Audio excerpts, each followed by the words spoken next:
this edition of Eternal Conversations, we have Crown Light. He is a philosopher, artist, deep thinker, and spiritualist. And so, we were just talking about love, probiotics, monotheism, pantheism, and he's a very interesting guy, and he would like to share his philosophy to the world. So when I first met him, or not first met him, but he posted something on Facebook that said that the two best decisions he ever made was to stop eating meat and to stop drinking alcohol.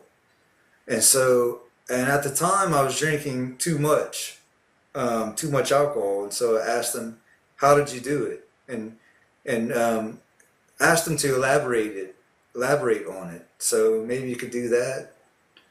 Yeah, no problem.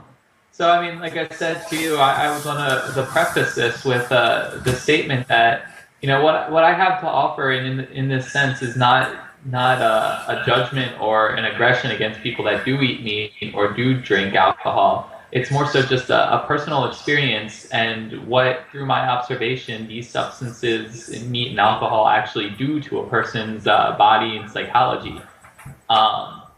And how it is that ridding them from my life, for me, really allowed a greater clarity and a greater fulfillment throughout everything, just in all senses. And then there's a lot of, I would call it more of a science than a philosophy, but many people would probably see it as more of a philosophy as to why it has those effects. But the effects are there nonetheless. So between the two of them, the one, I mean, they're both really important, both the not eating meat and the not drinking alcohol. But between the two of them, the one I tend to focus more on in my life is the alcohol and reducing the consumption. And not for me, like I don't drink at all anymore, but for people around me. And one of the reasons for that is, I think alcohol in and of itself, and by the nature of what the substance does to a person, is the greatest inhibitor of growth in an individual than just about any other thing a person can ingest. And the main reason for that is because of what it does as a substance. And the thing is, I would like to start out by saying that there's no argument about what it does. Everybody knows what alcohol does to a person. In fact, it's the reason people like it. And a lot of people probably haven't actually thought about it when they say it. But, you know, why do people drink? Why do they like alcohol? Well, it takes the edge off, you know? But what is the edge? The edge is your awareness. It's your own consciousness. It takes the edge off it. It blurs your vision. That's another reason people like it. It blurs your vision. It makes it so that the things that would normally be something that you wouldn't want to do become more okay. It's a social lubricant, which, you know, there is some validity to it being used as a means for social interaction, but there are many social lubricants. You know, any activity that you do with other people could technically be a social lubricant. It can ease a person's nerves, but again, you know, even in the sense of easing a person's nerves, it's like, why is it easing their nerves? It's easing their nerves because it's removing their awareness of their own nervousness. It's not actually making them less nervous. It's just making them not aware that they have that nervousness, which ultimately and oftentimes leads to people doing really stupid things. You know, and again, who's going to argue that people don't do dumb shit when they're drunk? Yeah, and not to mention the hangover the next day is always, you know, talk about blunt your awareness. You know, the next day is even worse, you know, way worse. You're so insensitive, you know, to everything, you know. Oh, it hurts. Including emotions and empathy and Yep. to your loved ones, you know.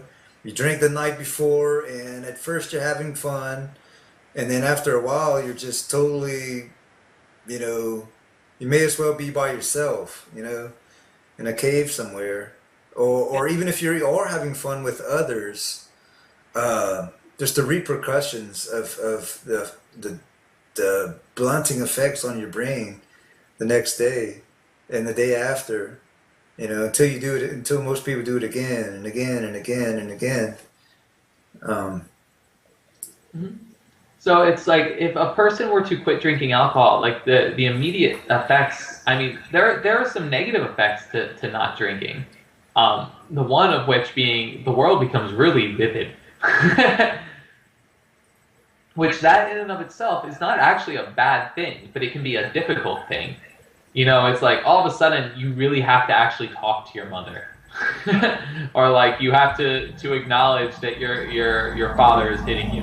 Or like, whatever the case is, it's like, you have to face the world. But that's the thing with alcohol. It's like if you're drinking, it's not making any of those things not true or not there. It's just making you not see them as clearly.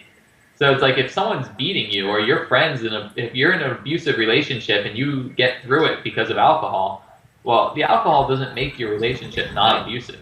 It just makes you more willing to be in an abusive relationship, and that doesn't end up helping you. It's like if you just lost your job and your wife's mad at you, drinking doesn't make your job come back or make your wife not mad at you. All it does is make the problem. It's kind of like taking a painkiller when you have an infested wound. Your wound doesn't become not infested when you take your painkiller. Just because you're not feeling it or not paying attention to it doesn't mean that it's getting better. So what ends up happening is over time of a person drinking and ignoring the problem, it just ends up getting worse and worse until a person's, that guy on the side of the street with a beer in his hand going, I hate society and it's your fault. It's like, my wife left me and I don't have a job and you suck. It's like, or it could have been the fact that you drank yourself into oblivion and never dealt with your problems, and now they've piled up to such an extent that you don't ever want to deal with them, and that's understandable, but at the same time, not in your benefit. So it's like, the thing is, it's like, I work at I work for a kombucha brewing company, and we'll get into that later with the concept of like probiotics and your gut flora, and in general, before we even get into that, thoughts and where thoughts come from. But the reason I bring it up is one of my major goals is to open kombucha bars and kombucha and kava bars all across the country, so that people have a means for social interaction that doesn't involve getting drunk.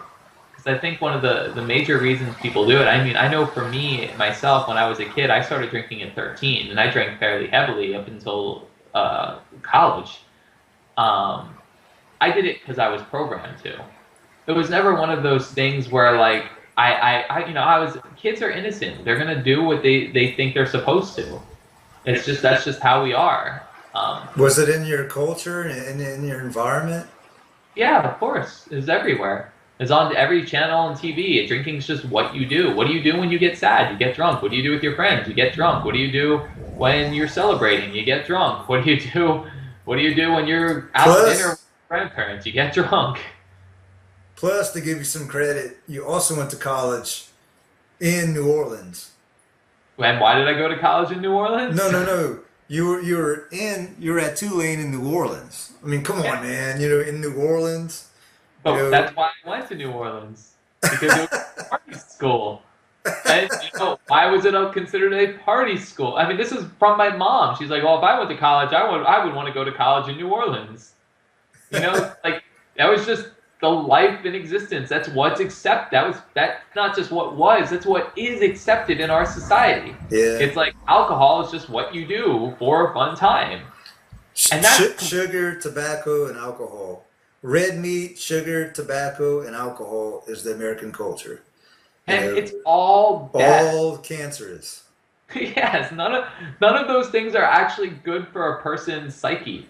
And again, a lot of people would argue it. And the thing is, I'm not here to argue with anybody. I'm not here to try to convince anyone of anything. What I'm here to do is just give people information. And what they do with that information is on them. If they want to keep eating meat and keep drinking, more power to them. I'm just trying to give them an understanding of what those things do on a level that a lot of people don't actually think about because we never were told to. It's like, it was never in our programming to think about why we do these things. We just do them. It's just what's done.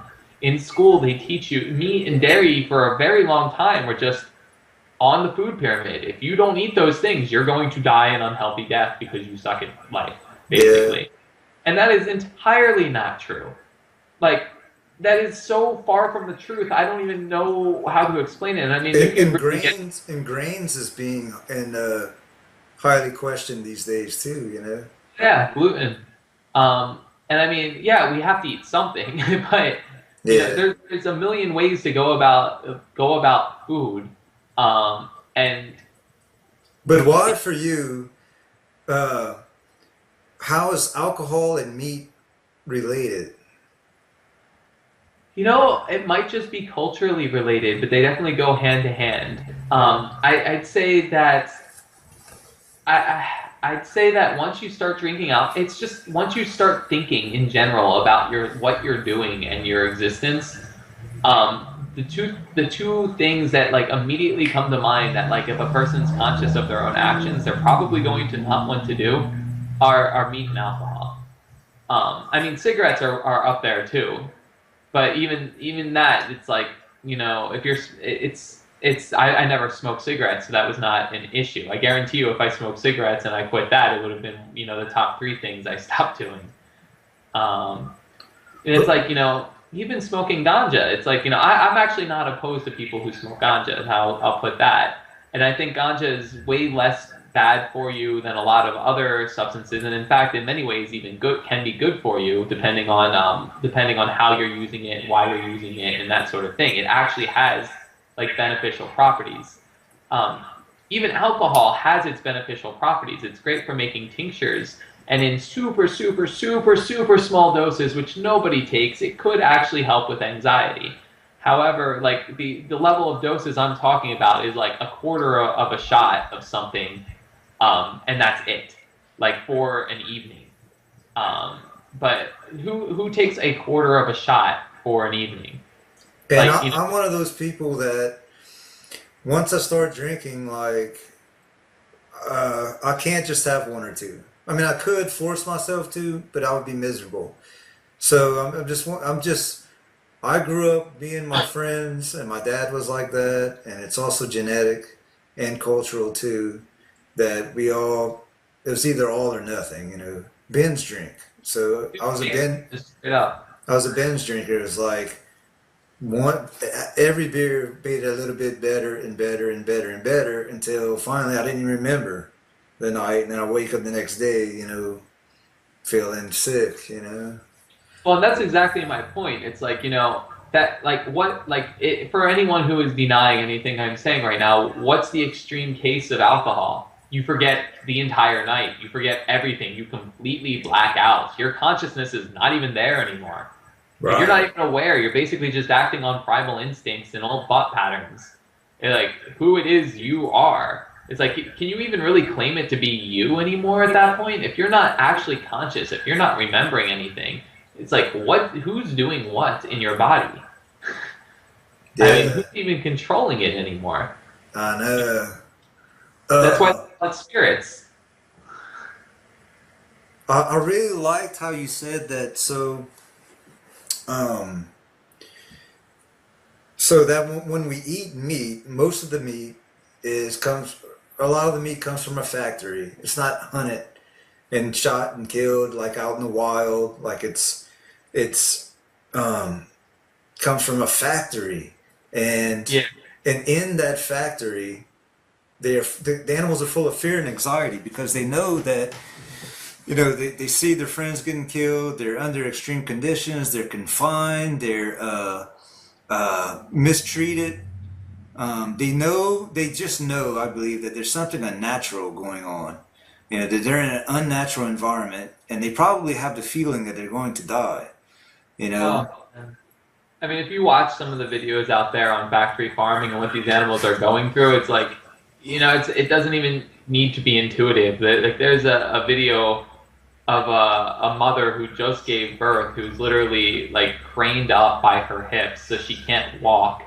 I think some of her legs are broken. I don't know, but her baby's like dangling in front of her, and they like take her baby like right from her and kill. Like, it's completely brutal what they do in those factories.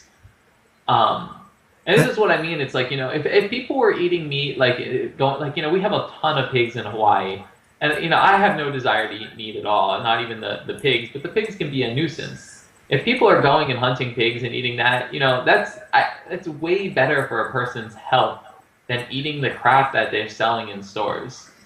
I mean, that stuff is so toxic that like I can't even really like fully explain it. I mean, I'm not gonna. Again, I don't want to come out sounding like so harsh because I don't want to quickly offend people and have them run away from the information. But if you just if you just think about the processing that this stuff is going through, I mean, what is food? What are we actually doing when we eat? And you can think about it from like the straight chemical concept of like, oh, we're getting the nutrients that our body needs in order to exist. It's like, okay, but why is this how that happens? Like why is this the means of which we get nutrients? There's a lot of ways that God could have designed life to get nutrients. Why is it that we eat? Why do we take things in? We're taking in the energy of whatever it is we eat. I mean, that's what getting the nutrients is. That's what life is. We're getting energy when we eat something. We're getting energy from it. And you can look at the carbon chain and the Krebs cycle and all of the chemistry of it, and just say that that's it. But even if you do that, even if you stick to the strictly scientific method of it, all of the things that they are putting into the meat that they're selling in these stores, it is toxic. Like when you buy meat from a grocery store, there's new laws out right now that it doesn't have to be labeled. You're actually getting meat usually from 6 or 7 different countries that is rancid. The meat is legitimately rancid. It is well past old, but they treat it with carbon monoxide so that it retains its color and still looks good. Wow. But that you're talking about food that was killed in 7 different countries, like usually at least 3 weeks to a month ago, or multiple months ago, Wow. packaged into these things, processed, sent overseas many, many times, and eventually shows up on your grocery store treated with all kinds of things so that it looks fresh. So it's like, there are many levels to the eating meat thing that a person can delve into, as far as like where it is they want to draw the line in their own well-being of what actually constitutes food and what's good for you. But you can't possibly think that if you're eating, like, again, I'm not even getting into the hormones that they're feeding to these animals. And then, again, I'm also just sticking to the science, the strictly science, for the people who have that very like physical-based mindset where they're not looking into the etheric or the philosophic at all. They just want to do the pure science of what they're eating, and it's all chemistry. You're eating so many hormones, like growth hormones. You're eating genetically modified foods that have been processed by that meat, and then therefore the DNA of that food is actually affecting them. If you're eating cancer, you're eating cancer. So if the thing that you're eating had cancerous cells in it, it's not going to be good for you either.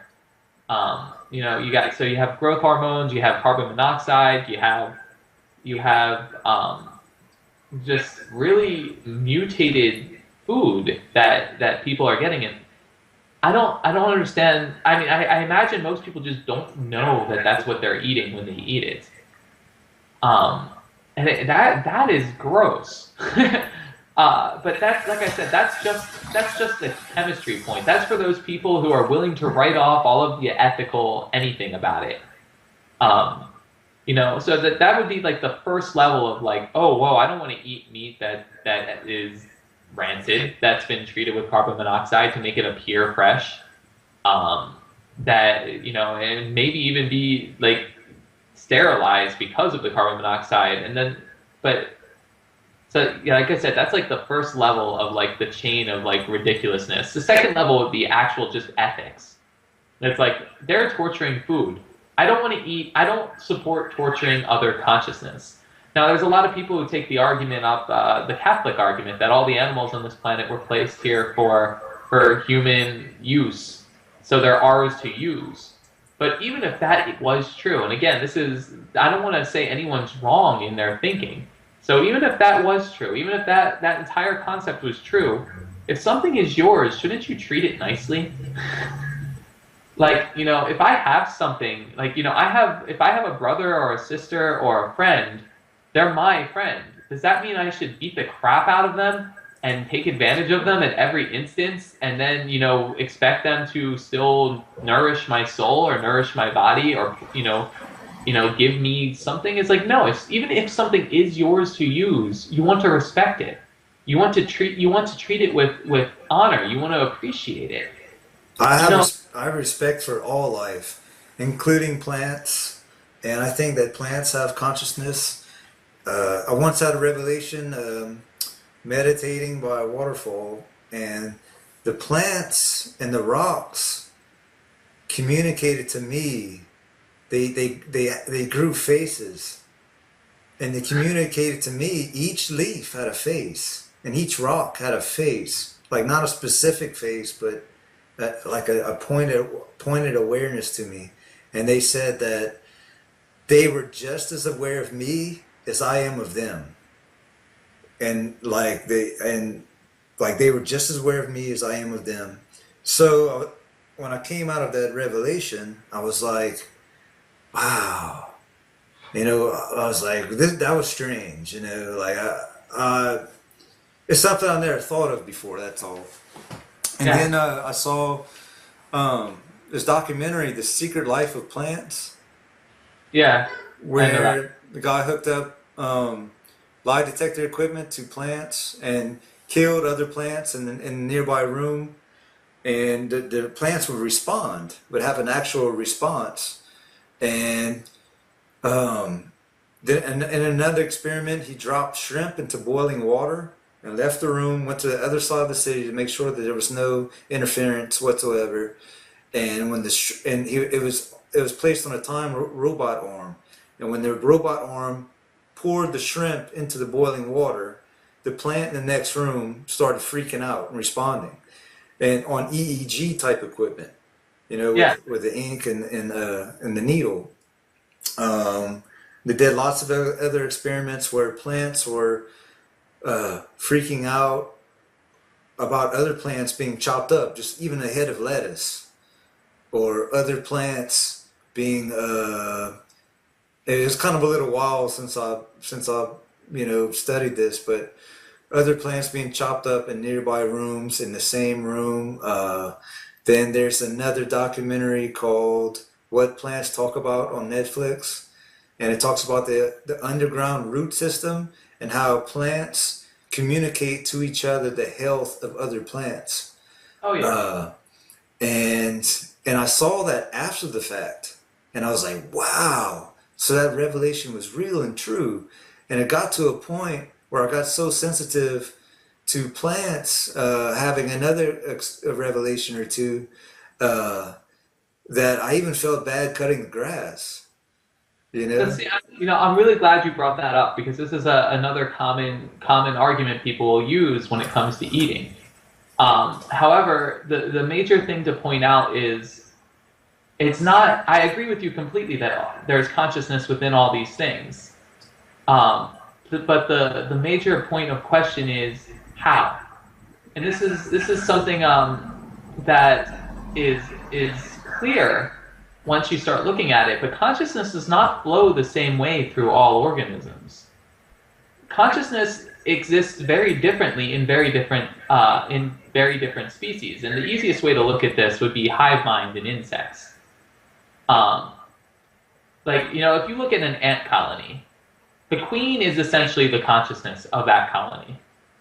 There are ant colonies that exist where if the queen dies, the rest of the colony will literally just walk in circles until they all starve to death. They call it an ant mill. So basically, the queen is the consciousness of the colony.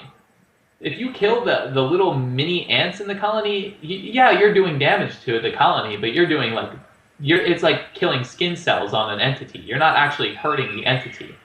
I mean, you are a little bit, but not unless you take off like an arm, and then that arm will grow back with like those sorts of colonies. So when you think about insects and hive mind, that's already showing a very different flow of consciousness than what exists in mammalian consciousness. You know, we as mammals, we're very connected and attached to our bodies. So much so that most human beings actually confuse themselves as being the body. You know, there are a lot of humans that are very afraid of death because they actually think that when their body dies, they die. That's how connected we are to our bodies. Yeah. However, when you look at, microbials, and when you look at the way consciousness moves in fungus or in fruiting trees, you know, when you eat a fruit, you know, that tree gave that fruit. And there is probably some form of consciousness in the fruit, but I guarantee you it's not connected to the fruit. It's probably a far more fluid form of consciousness than what we are used to in mammalian consciousness. We have a very solidified form of consciousness, meaning like we are grounded in our bodies. Here we are. You know, but even that's not entirely that doesn't have to be the case. There are people who astral project and are very aware of leaving their body, having their consciousness leave their body. Those are people that are more capable of being, you know, having physical pain and torture and that sort of thing, because they can actually leave their body when their body's in pain. But definitely there are different hierarchies of awareness. Like, I always thought that, so, let's see, a hamster probably has more awareness than an ant. A cat would have more, you know, assuming has more consciousness or more awareness. I wouldn't say consciousness, but all right, let me start over. So I think like a hamster would have more consciousness than an insect. A cat has more consciousness, awareness than a hamster, and a person would have more awareness than the cat. So who's not to say that there's something that with more awareness than us? You know, Well, I mean, first off, I definitely agree there's something with more awareness than us. Second off, I wouldn't necessarily agree that a person has more awareness than a cat, though they might. But I mean, that's the thing is, I don't know. I guess like more the awareness of more. I guess what I mean is like more of the awareness of causal relations and mortality and. But you know, so in philosophy, they talk a lot about before that human beings are the only ones that really are aware of our mortality. That we know that we're going to die one day, and so we live our life accordingly. But I don't know, man. I've been thinking lately that who's to know that cats and dogs and owls don't know that they're going to die one day? Yeah, I mean, when they're deaf, as we do. So there's an echo. Just saying. Like I said, they're deaf just as humans. So as far as like consciousness of whether or not you're going to die, there's definitely proof in the animalian worlds that there are other species that are aware of death. But those are, again, usually species that are fairly connected with their body. And that's also to say, it's like, you know, cats probably are relatively aware that death exists. I mean, they're predators. They're killing things all the time. And they're probably relatively aware that they too are going to die at some point. They probably just don't care. Yeah. And that might actually be because of connection with the body. So, you know, I was talking about there's difference between awareness and flow of consciousness. Awareness is really just like, you know, how much you're paying attention. But how much you're paying attention is not necessarily how easily your consciousness flows. A flow of consciousness could essentially mean, like, in a tree, consciousness is liquid, meaning there's consciousness in every leaf. But if you were to cut off a branch of that tree, the consciousness from that leaf and from that branch actually flows back into the rest of the tree. So it's like you're not actually hurting the consciousness. The consciousness might be like, that part of our body just left and died and we had to move over here, so we now are existing in this part of the tree. The consciousness is existing differently. So the important thing to note in this is I'm not saying I know how consciousness exists in plants. I'm just saying that I know it doesn't exist the same way that it exists in us. And that only reason I know that is because it's apparent through the way the entities live their existence and the way they respond to things. But what I do know is that the way consciousness exists in me and the way consciousness exists in a cow is not too different. Because I see the way that cow responds to its children being taken. I see that, like, there are cows will actually cry and leap for joy when they're set free. So there is a consciousness in that entity that is feeling. And it is very aware when it's getting tortured. And it's very aware when things around it are getting tortured. Now, it might not be on the same level of awareness as a human, but it is definitely experiencing suffering and knowing what that experience is like. Now, with that being said, I'm not saying telling people don't eat cows, but I am saying, again, even if the cows are there for us, shouldn't we be respecting them? Like, that's not saying don't eat them. Maybe we need to eat them to maintain populace, or maybe that's part of the relationship, but can't we at least do free range and treat them well? It's like, you know, I'm more into the realms for my own personal self, as I have no desire to eat meat at all. But if people are going to do it, this is, again, the ethical aspect of it. This is just the next level. It goes further beyond the ethics. The ethics is like, even if they're ours, we should still treat it nicely. And, you know, we can get back into the way consciousness flows through different things later. And as far as the tests with the plants go and how the EKG responded to that, a lot of that can actually be projected consciousness. Meaning the person who was performing the experiment was, I mean, I'm not saying this is the case, but when you project something into reality, meaning you think this is how it's going to work, a lot of times you will actually see that result, because that is, I mean, now you're getting into complex esoteric science that a lot of people might not necessarily be ready to hear, because it's, I mean, in other words, it's going to sound like new age hippie bullshit. Oh man, I mean, that's eternal conversations, though, man. You know. Yeah, I know. I'm always careful with the way that I choose my words, because I don't want, because the thing is, like I said, a No, lot. man, just say what you want to say and be yourself. You know, just. Yeah. Well, to me, the things that I'm saying, it's like, it's not belief anymore. It's like, I know specific things to be true in this world. So it's like, and the way I know it is because it's evident all around me. It's kind of like with the God thing. It's like, it's all theory until you're living it. It's like, you know, Buddha said there's 3 forms of knowledge. There's the first, or 3 forms of wisdom. Like the path to wisdom comes in 3 stages. The first stage is hearing about it. And however it is you hear about it, that's the first stage. It could come from within, like it can be a thought that you hear, it can be a teacher that says it, it can be your doctor. It doesn't matter how you hear it, but the first stage is obtaining the information. Now, if a person were to immediately believe it at that first stage, they're foolish. It's like, you know, basically a doctor says, if you take this pill, you will be cured. And you're like, oh, yay, my doctor says if I take this pill, I'll be cured. I'm all better now. But then you never actually take the pill. It's like, well, then how do you actually know it's going to do anything? How do you know anything at all? It's like, you don't actually know anything. So you don't want to just believe it because you hear it or you see it. So the second step to it after hearing it is to apply it. Meaning you have to actually try it. You have to put it into work somehow.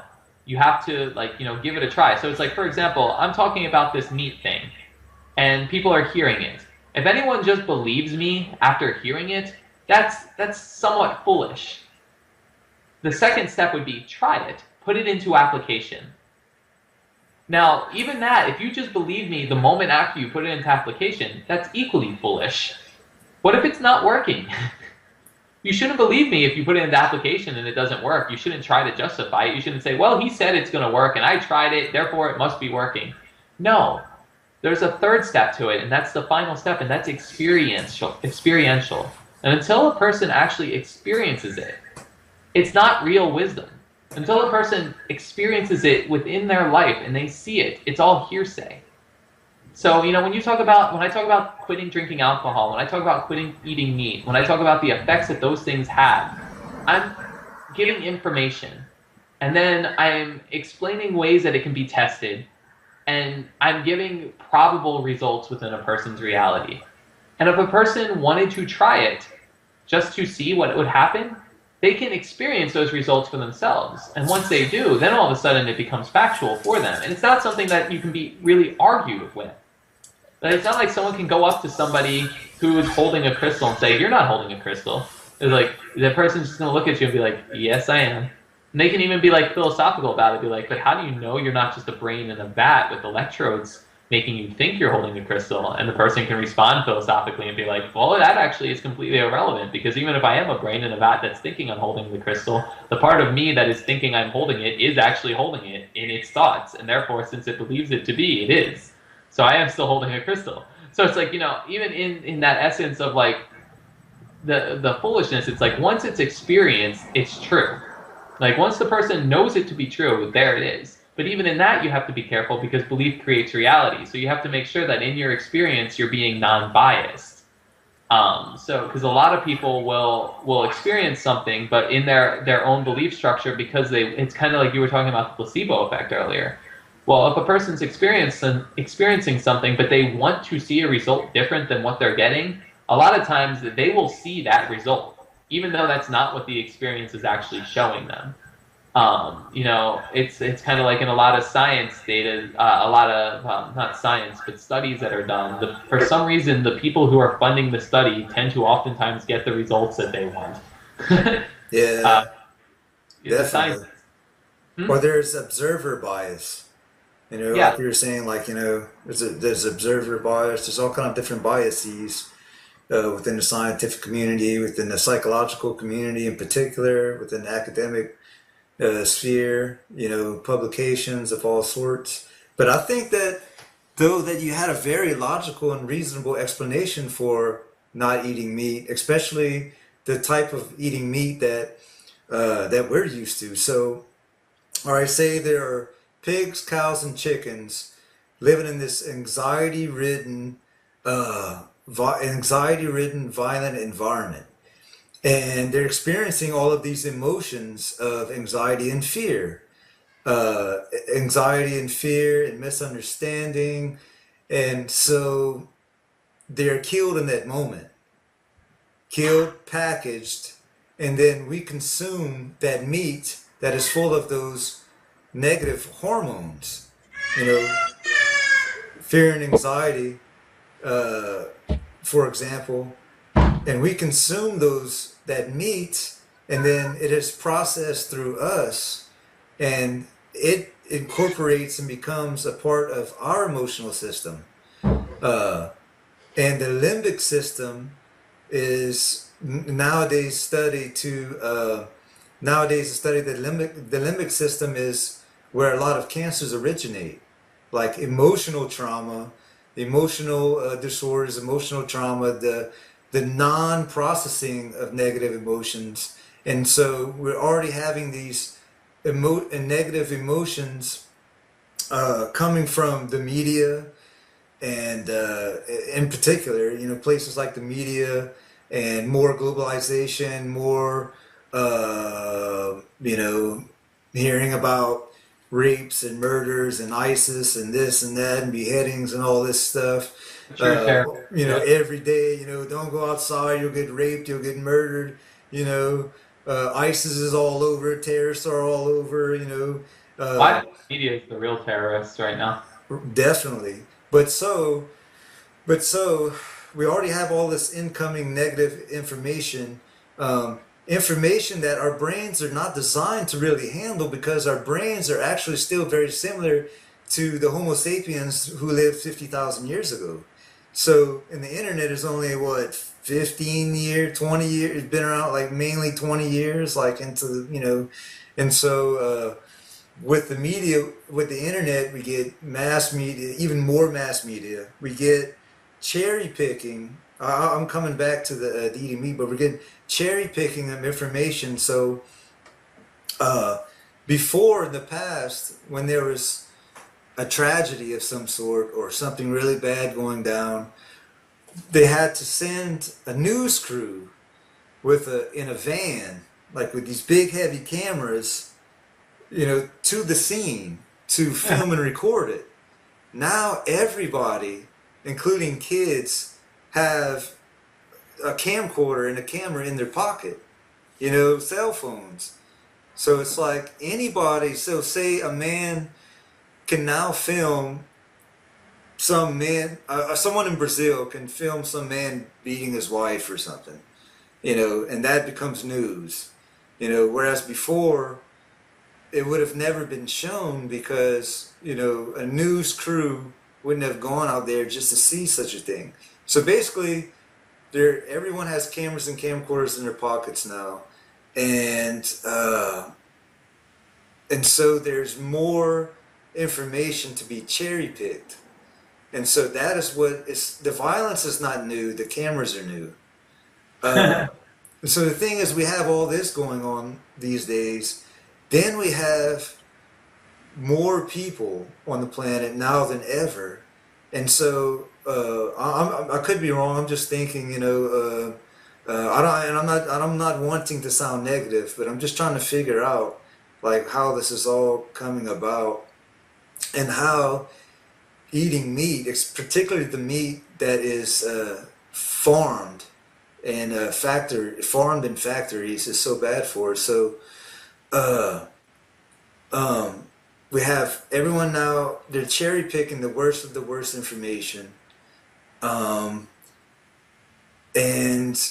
there are more people now on the earth than there was ever in the history of the planet.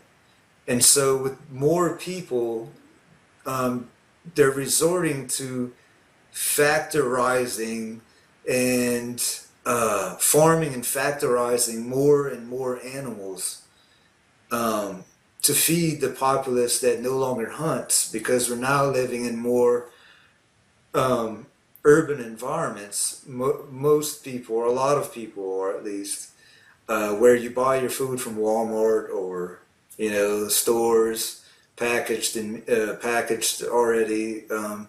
So my grandpa lived to be 100 years old, and he said that, and in his day and age, there were no stores. So the only way that you could eat was to go into the woods and shoot a squirrel, you know, Yeah. you know, or grow your own garden, or if you wanted meat, you had to go in the woods and find it.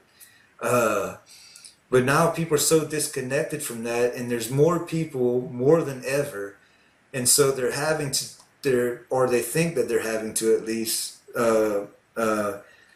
farm and factorize these animals, which are being probably in increasing quantity, in an ever increasing quantity, being housed into warehouse type facilities of death and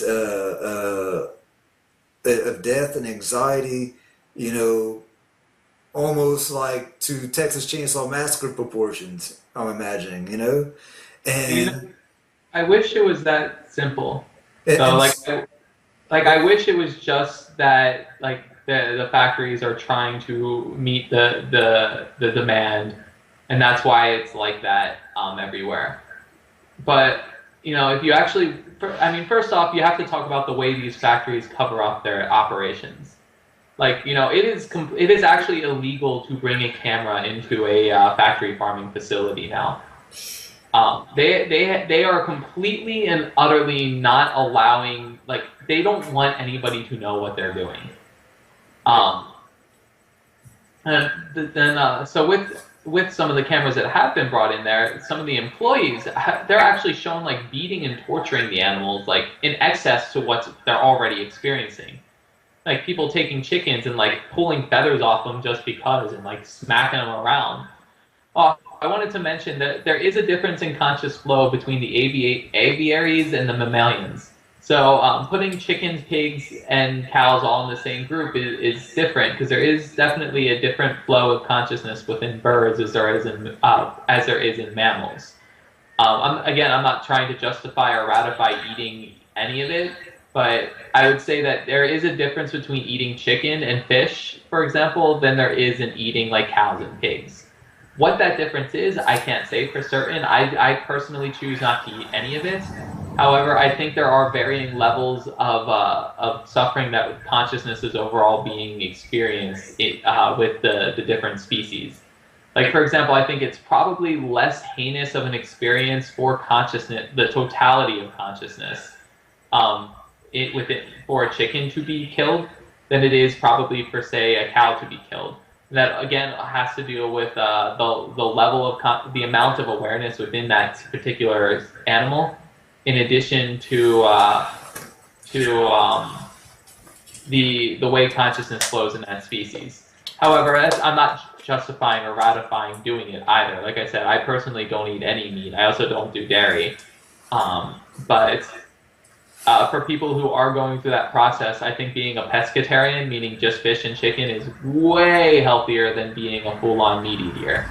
We do seem to. It is something else that we do seem to feel worse, more empathetic, and worse for a creature that dies that has more conscious awareness. So, like, most people don't, or a lot of people have no problem at all eating fish.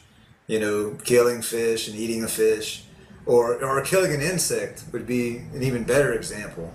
You know, people just kill insects all the time, and I'm like, man, you know, that's if a mosquito bites me, you know, it's just an automatic reaction to kill it. But Yeah. but like grasshoppers or ants, people just or go step on it, or spiders, they'll just, you know, smush it, lizards and the like. They'll do it just because they don't think.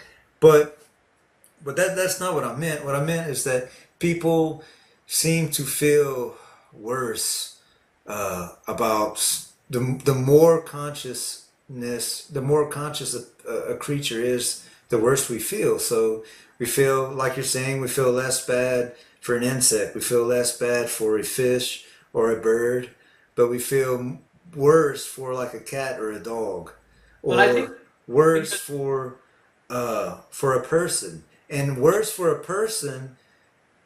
The more conscious that person is, the worse we feel about its death. You know, someone who lives his or her life as not in a conscious state, you know, I wouldn't say an unconscious state, because I actually think that's a pretty good thing, but like a not conscious state, you know, like someone yeah. who has avoided conscious, they're conscious, you You're know. going semantics right there. So when you say an unconscious state, you're basically referring to a deep understanding of the unconscious mind, but a not conscious state, meaning what most people would think of when they say unconscious state. So Right. like that bum on the corner of the street that's never done a thing in his life and has been drunk for the last 30 years. When he dies, a lot of people are probably gonna be like, "Yay, finally!" Yeah. Yeah, but when someone who has spent their life trying to gain higher and higher levels of spiritual awareness, when that person dies, and depending on the different degrees, you know, we seem to feel worse for that person, um, or happier, or have Sometimes we feel deeper bad. sympathy and sorrow that that person is no longer here. Yeah. So it's like all the different levels of conscious awareness, we do feel worse uh, when he, she, or it dies, you know?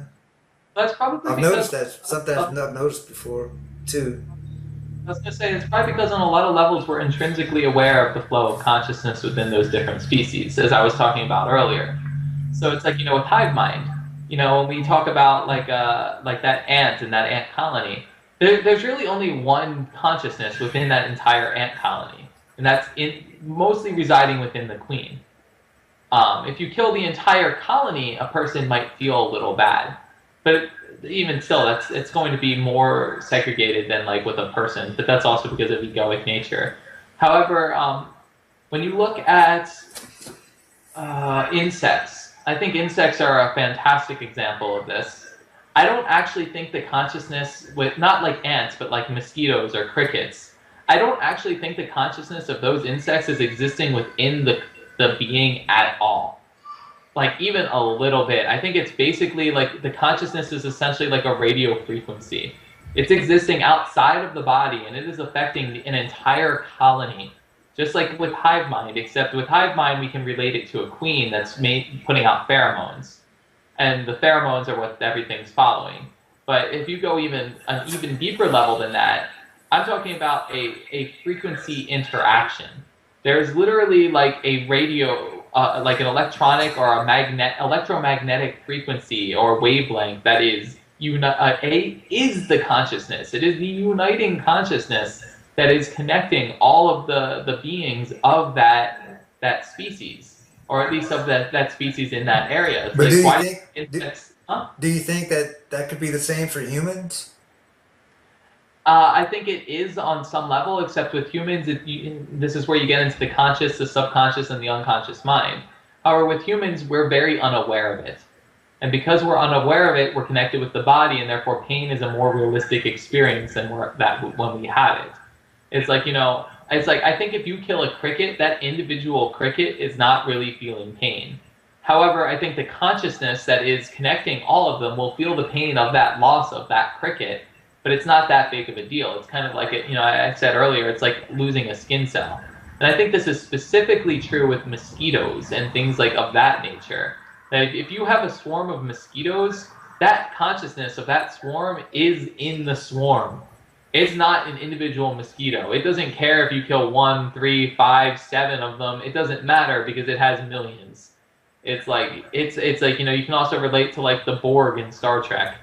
It's that overall collective thinking. It's like, but the major consciousness is not actually existing within any individual mosquito. It's like within the entire hive. And then we can get even deeper into this and start talking about like Nephilim and that sort of thing. But I don't really want to get into that right now because it gets kind of bizarre. Um, But yeah. but If we eat, so if there's let me just finish real quick what I was saying. But yeah, yeah. uh, so because of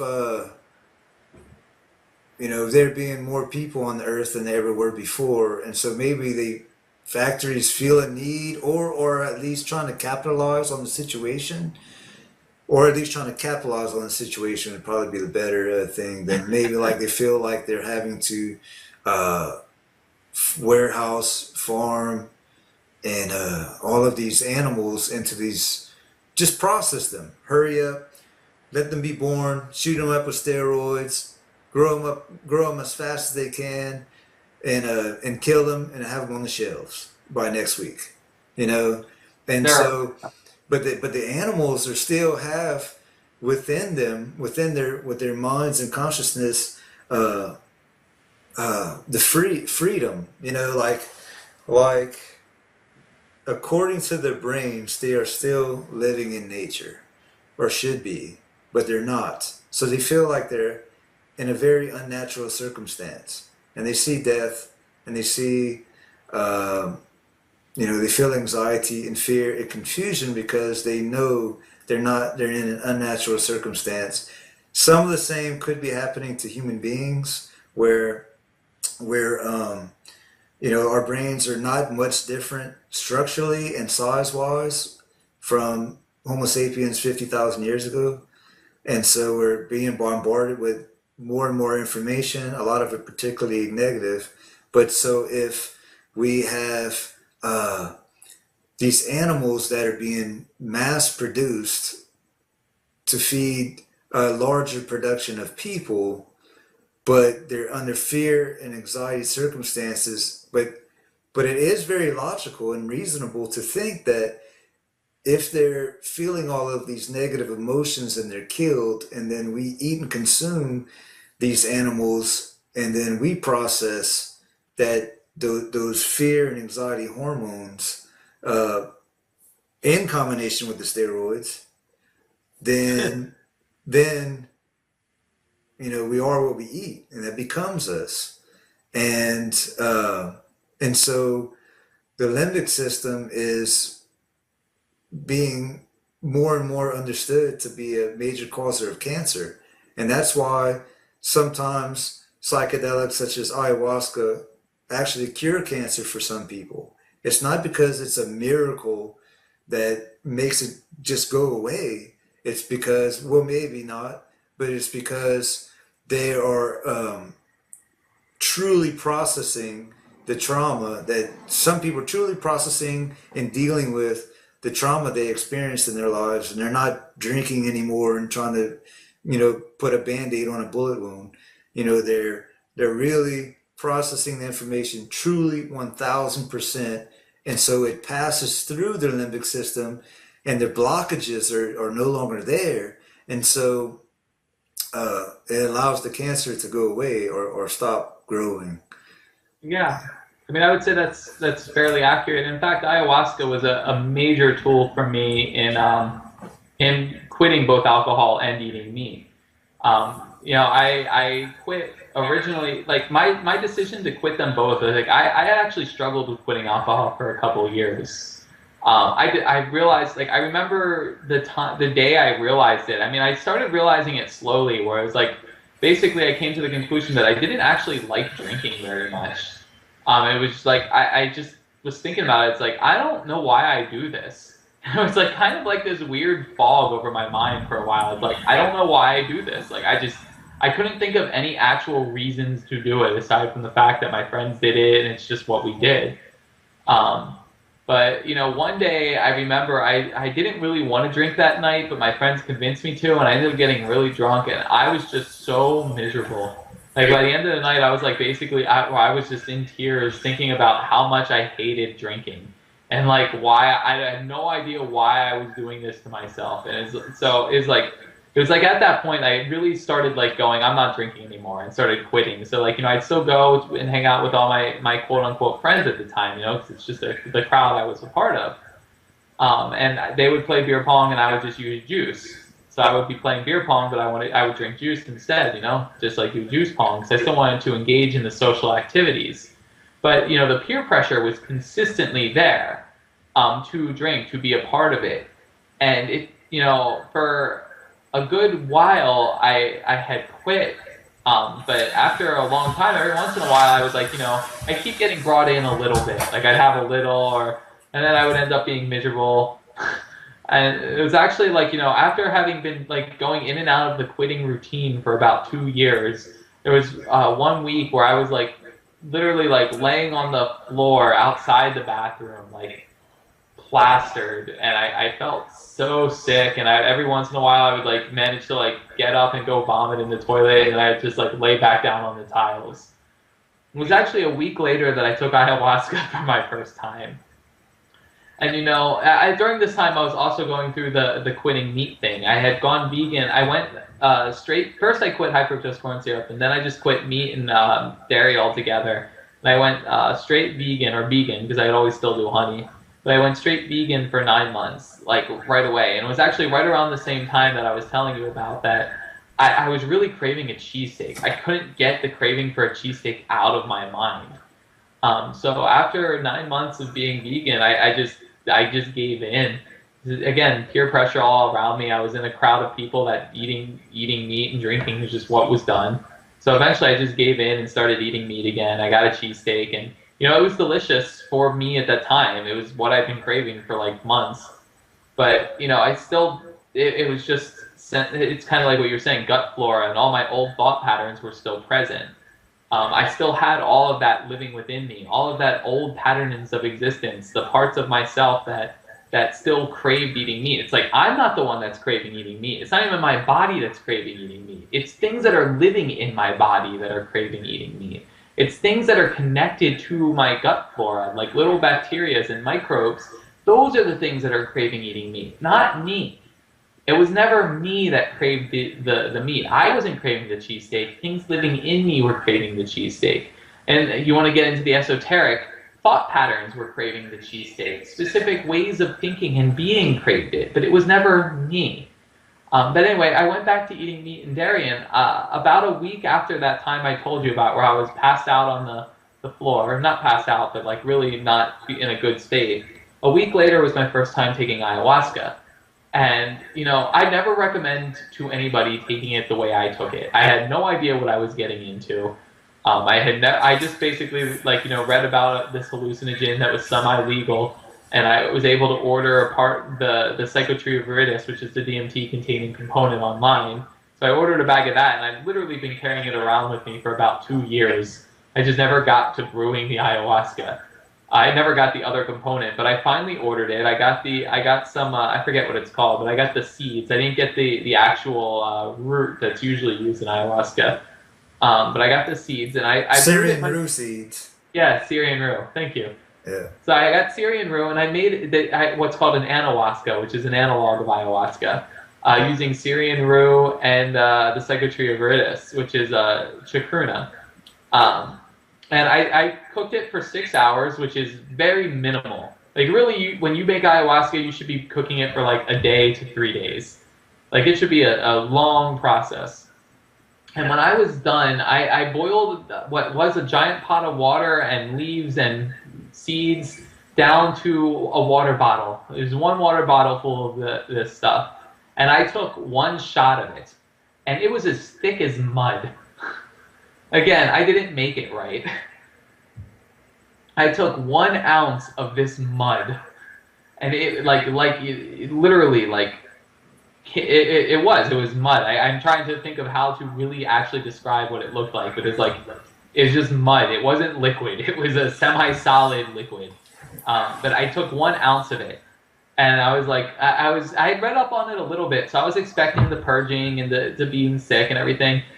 But that 1 ounce that I took of this stuff that I made ended up probably equating way more than an ounce of ayahuasca. I have no idea the amount that I actually took, but what I can tell you is after an hour there was still no effect. So I had essentially given up on it, and I went and I laid down and I went to sleep. So a couple hours later I woke up and I was thinking about it, and I was like, well, that was lame, there was no effect. And I lifted my arm into the air, and I think it was my left arm first, and I was just like stretching. I lift my arm into the air, and I tell you, my arm lifted, and there was this white floaty thing that wiggled its way into my arm that followed it. And I was like, whoa, that was bizarre. And I did it with my right arm, and it was the same thing. It was like my arm moved, and then there was this like white floaty thing that wiggled its way into my arm.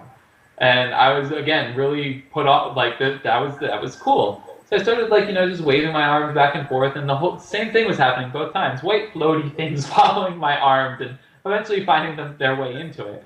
So at this point, I'm like, oh, I guess it is having an effect. So I sit up, and I'm guessing what was happening to my arms happened with the rest of my soul. Whereas, like, it wiggled its way into my head and the rest of my body. And what I saw when I sat up was, like, the whole room became like a slinky. It was like, whoomp, whoomp, whoomp, whoomp, whoomp, whoomp, whoomp. And then it, like, settled back into my head. This was, again, really all, like, really kind of nuts. And then I stood up, and it was the same thing. And I very slowly, like, walked over to my one, again, friend's room and was like, whoa, this is kind of cool. I recommend doing this. This is a pretty trippy experience. But then my next thought that I had after that was like, well, I said it. I was like, but I don't know what they're talking about with the whole purging and vomiting thing. I feel perfectly fine. And as soon as I said that, literally like 2 seconds after I said that, my stomach went gurgle, gurgle. And I was like, oh, I don't feel so good. And I ran from her room to the bathroom. And luckily it was like just 2 rooms next door, because like I said, everything's wobbling everywhere, and I'm like my soul's not really connected to my body so well at this point. Yeah. It's like it's literally wiggling its way into following me. Anyway, so yeah. I go into the bathroom and I just vomit, and I spent the next 8 hours in that bathroom processing a combination of vomiting and diarrhea. Now, there are a few things alcohol has taught me in my life. It hasn't been completely useless. It's taught me, one, how to be sick really well. Like, I knew how to be vomiting. I knew how to be in that state where I was so ill that I couldn't move. It's also taught me how much I hate alcohol. Those are really the 2 things I've learned from alcohol in my experiences. It's taught me how to be sick and how to not drink alcohol. So it's taught me not to do things just because people around me are doing them, which is a pretty good lesson. So there I was on the toilet, like 8 hours I was processing this. I think I actually like almost died at one point, because there was one point when I was like, I was on the toilet and, diarrhea, and I like fell forward. The wall was near the toilet, so my head just like landed on the wall, and I'm just like sitting there. And next thing I know, like my eyes curl up into the back of my head and everything turns purple. And I was like, wait a minute, no, don't want to go there. And as soon as I do that, like I turn around and I vomit again. And while I was going through this process, at one point, there's this demon demon thing that has kind of been with me since I was a kid, and it's another story. But he appeared in my head, and he was like, big scary self. And the major thing he does is he just tells me like how terrible I am and that I'll never amount. Like basically like a self-confidence, self-esteem killer. And I saw him appear and like try to be scary and be mean, and I looked at him like with my eyes closed, and this is like a hallucination, but I looked at him and I said to him very, very calmly, I was like, look, Mr. Demon Thing, I understand you're all big and scary and whatnot, but I'm just way too sick right now to pay attention to you. And I did that, and I vomited again. And so, like I said, this lasted about 8 hours, and afterwards I like dragged myself to the shower. 8 hours? 8 hours. Wow. Yeah, no, this was an intense. Like I said, I don't recommend anybody do this to themselves. If you're going to take ayahuasca, make sure you're doing it with people who know what they're doing and you do it right. This was a very, very homebrew, crazy, I have no idea what I was doing situation. And I've done ayahuasca about 25 times since then. I haven't done it in like at least 3 years, but I know the many experiences of ayahuasca, and this was the only one that was like this. But I crawled into the bathtub and I turned on the water in the shower, and I just sat there under the running water for a little while. And eventually I crawled back to the bed that I came out of originally. I put on my pajamas, I crawled back into the bed, I laid down. And the major thing that I noticed is the next day I felt so clean. Like I felt so clean. Like I had cleansed my system really well, I guess. But the cool thing is, that the very next day, all my cravings for meat and drink alcohol had completely left. They were gone. Wow. I had no desire, like I said, I'd been wanting to quit both of them for years, and I'd just been struggling with them. But the next day, I quit again. I was like, yeah, I'm going to do it. I don't want to do those things anymore. Because like my conscious mind didn't want to do that. Like consciously, I had no desire to be torturing animals. I had no desire to be engaging in activities that produce my own unconsciousness. And I didn't like being sick. Consciously, I hated all of that stuff. But I still had addictions. I still had things inside me that liked them. I still had people around me that pushed it on me. And I still was susceptible to their pushing for whatever reason. But the day after that experience with the ayahuasca, the cravings were gone. And I was able to just quit, and I haven't had any cravings since, and it's been at least 5 years now. I haven't had the slightest craving for meat, or for alcohol. It's like my vision was cleared up, and in doing that, it's like my entire life shifted. This is where I say, like, quitting meat and alcohol are probably some of the best decisions I've made in my life, because my entire world and reality had to shift to encompass my new life. The people that I hung out with, I eventually shifted. Once I realized that I decided I wanted to get into music. And it was just one of those things where I just realized how much I loved music. And I've always loved music, and I just started getting into it. I started dancing more, and getting into music got me into dancing, and getting into dancing ultimately got me into yoga, because I wanted to be a better dancer, so I wanted to be more flexible. So I started doing yoga. Doing yoga led me, doing Bikram yoga, which I did for flexibility, led me into Kundalini yoga, mostly because I had no money, and I found people that were willing to just do it by donation or for free. So I was taking classes, and then doing Kundalini yoga and having a good instructor led me into doing the Kundalini yoga teacher training. So I became an instructor in that, which I don't really teach anymore, but I learned a whole lot about a lot of different things. And then yoga actually led me into meditation and meditative practices and Vipassana. And then I was doing that for 2 years. And all of this while, there are so many changes that occurred in my life so rapidly and so quickly. And in a large part, I know it's because I got rid of those substances from my life. Like the people that I hang out with now have to basically reflect the changes I've made. So it's like, if I can't be in a group, I mean, I can be, but very rarely do I want to be in a group with a bunch of people who are drunk. So usually most of the, all the parties I go to right now, like when I go to a potluck, for me, I've gotten to a point where in my life, it's rare for me to see meat at a potluck.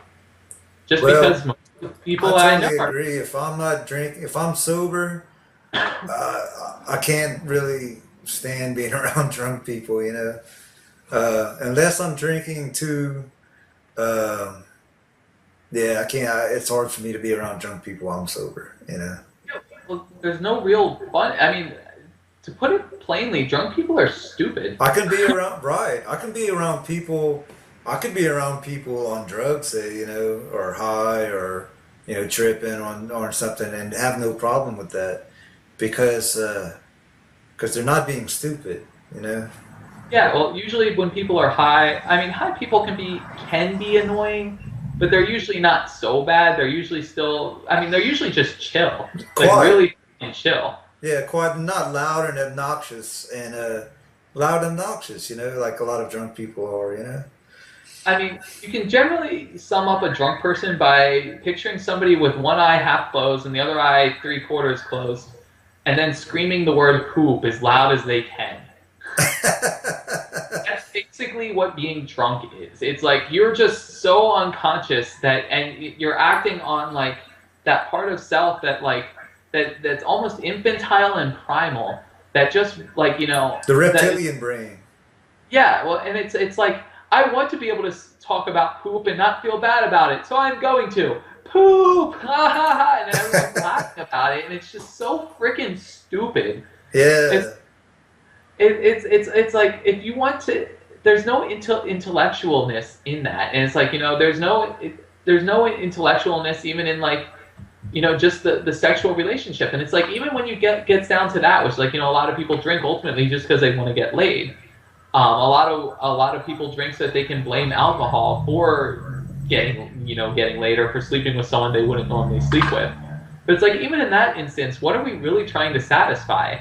It's like there's no depth in that relationship, and if we really just want to get laid, there are plenty of people that just want to get laid. We just need to find better ways to go about doing it than everyone blacking themselves out to a point of oblivion and then doing stupid shit.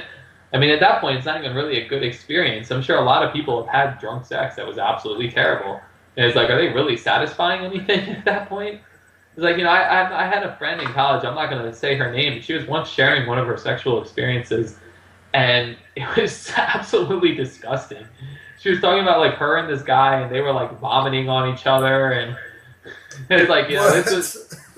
They were both really drunk and they were having sex. Like he vomited and his vomiting made her vomit, and they just continued anyway because they were already.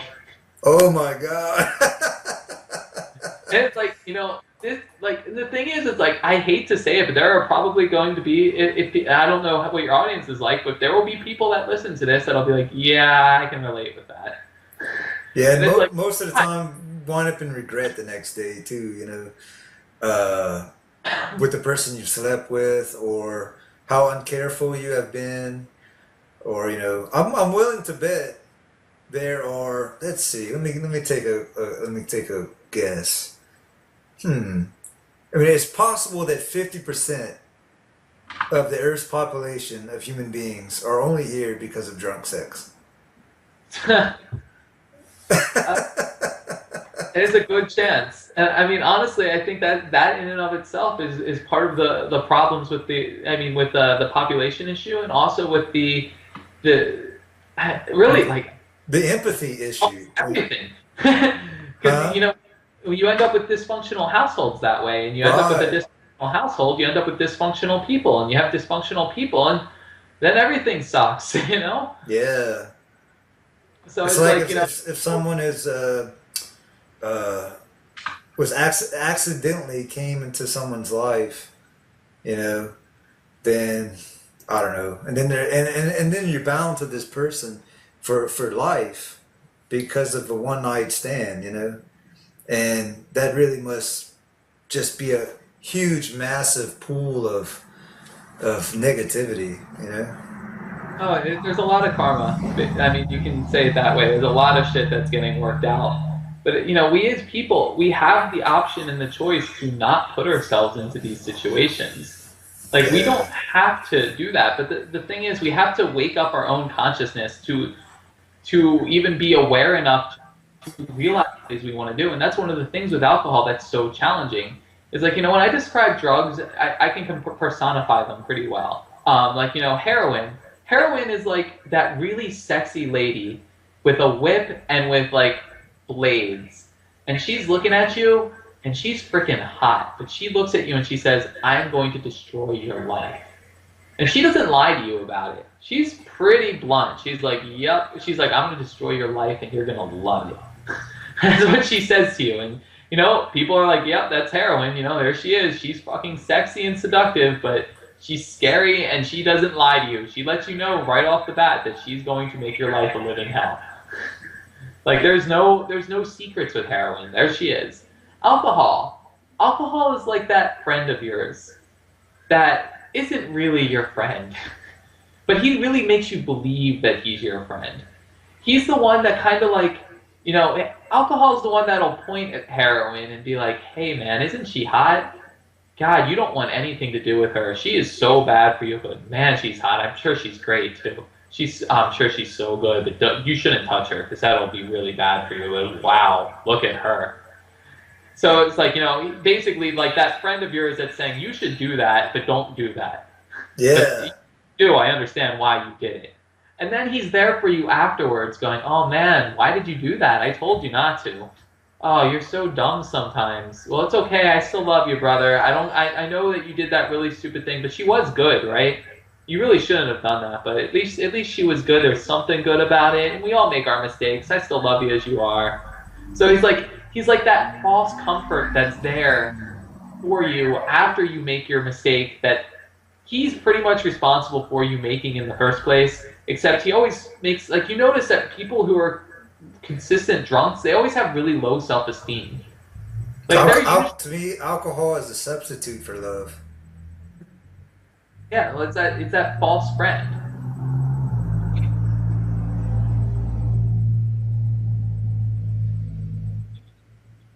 And then he's there to comfort you for the stupid shit that you did.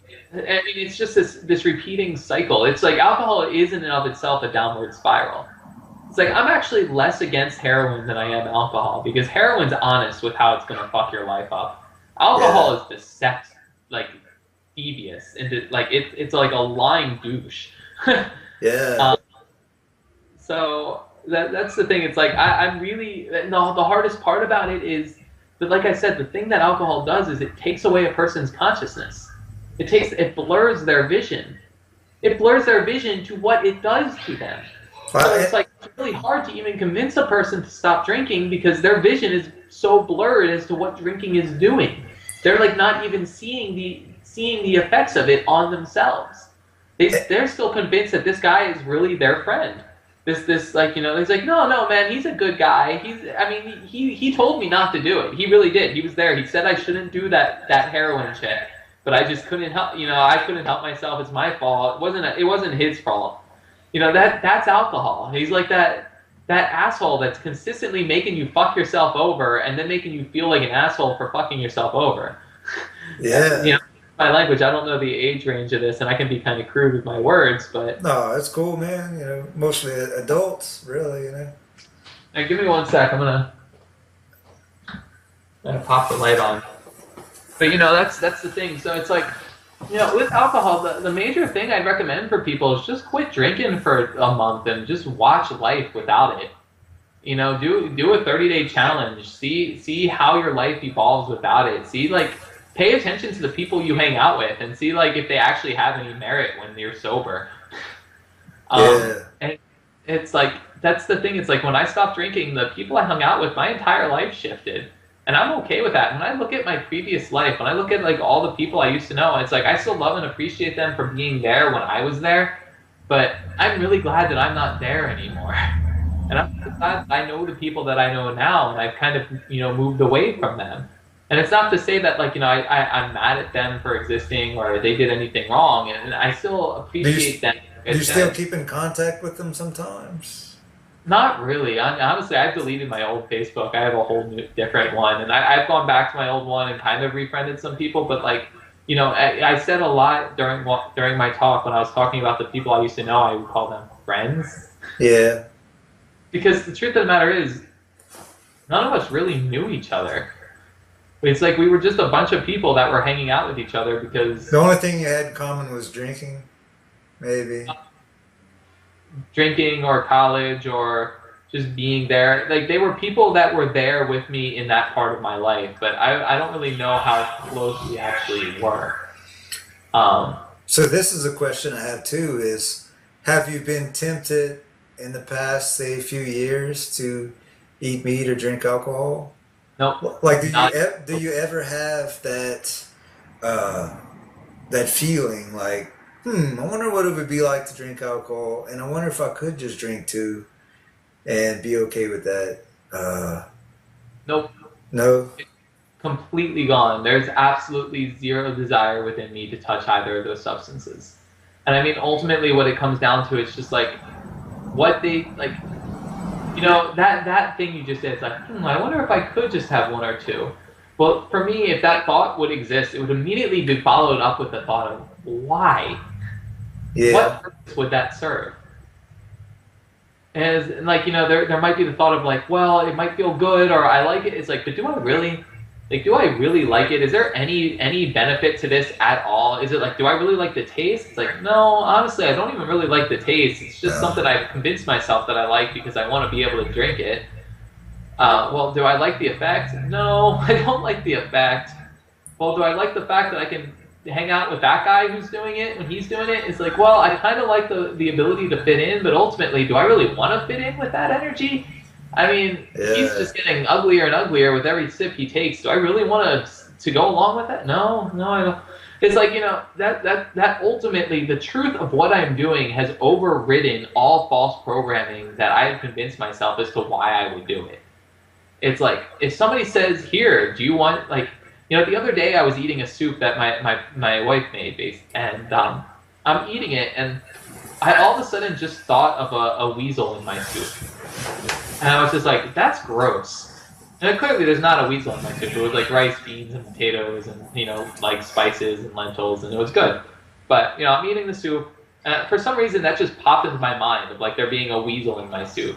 And I was like, ew. Like, my first thought is just like, ew. Why would I want to eat that? Then my next thought is like, is it really much different than if there was a chicken in there? Yeah. It's like if you just really start to think about what you're doing when you do it, it's like, if people had to go out and kill their own meat and skin their own animal and cook it themselves, it's way more understanding than when people are just like buying random crap from the grocery store. It's like people don't even know, like I said, people don't even know what they're eating. They're eating like 7 different cows from 7 different countries, meat that's been killed months ago, that's been treated with carbon monoxide and a whole bunch of hormones in order to maintain its freshness, and then packaged in plastic, sitting on a grocery shelf for another week or so before you finally get it. Put it into a pan and cook it to kill anything else that might possibly be there. And I mean, at this point, you're not even a carnivore, you're a scavenger. If you're eating meat that's months old, you're scavenging. Yes. Wow. That's a very good way to put it. So, Yeah. Like a buzzard. yeah. It's like, even the people that are like, oh, I like my steak bloody, it's like, that blood's not real blood most of the time. Unless you're going to like a place where they're killing their cows fresh out back, that's usually like, fluids, water that they added to it with carbon monoxide to give it a red coloring. But it's not real, like, it's not real fresh. It's fake fresh. It's like, my thinking is like, I've had this thought, if I were to ever eat meat, I would want to get the frickin' thing and bite into it while it's still alive. I don't want to lie to myself about what I'm doing.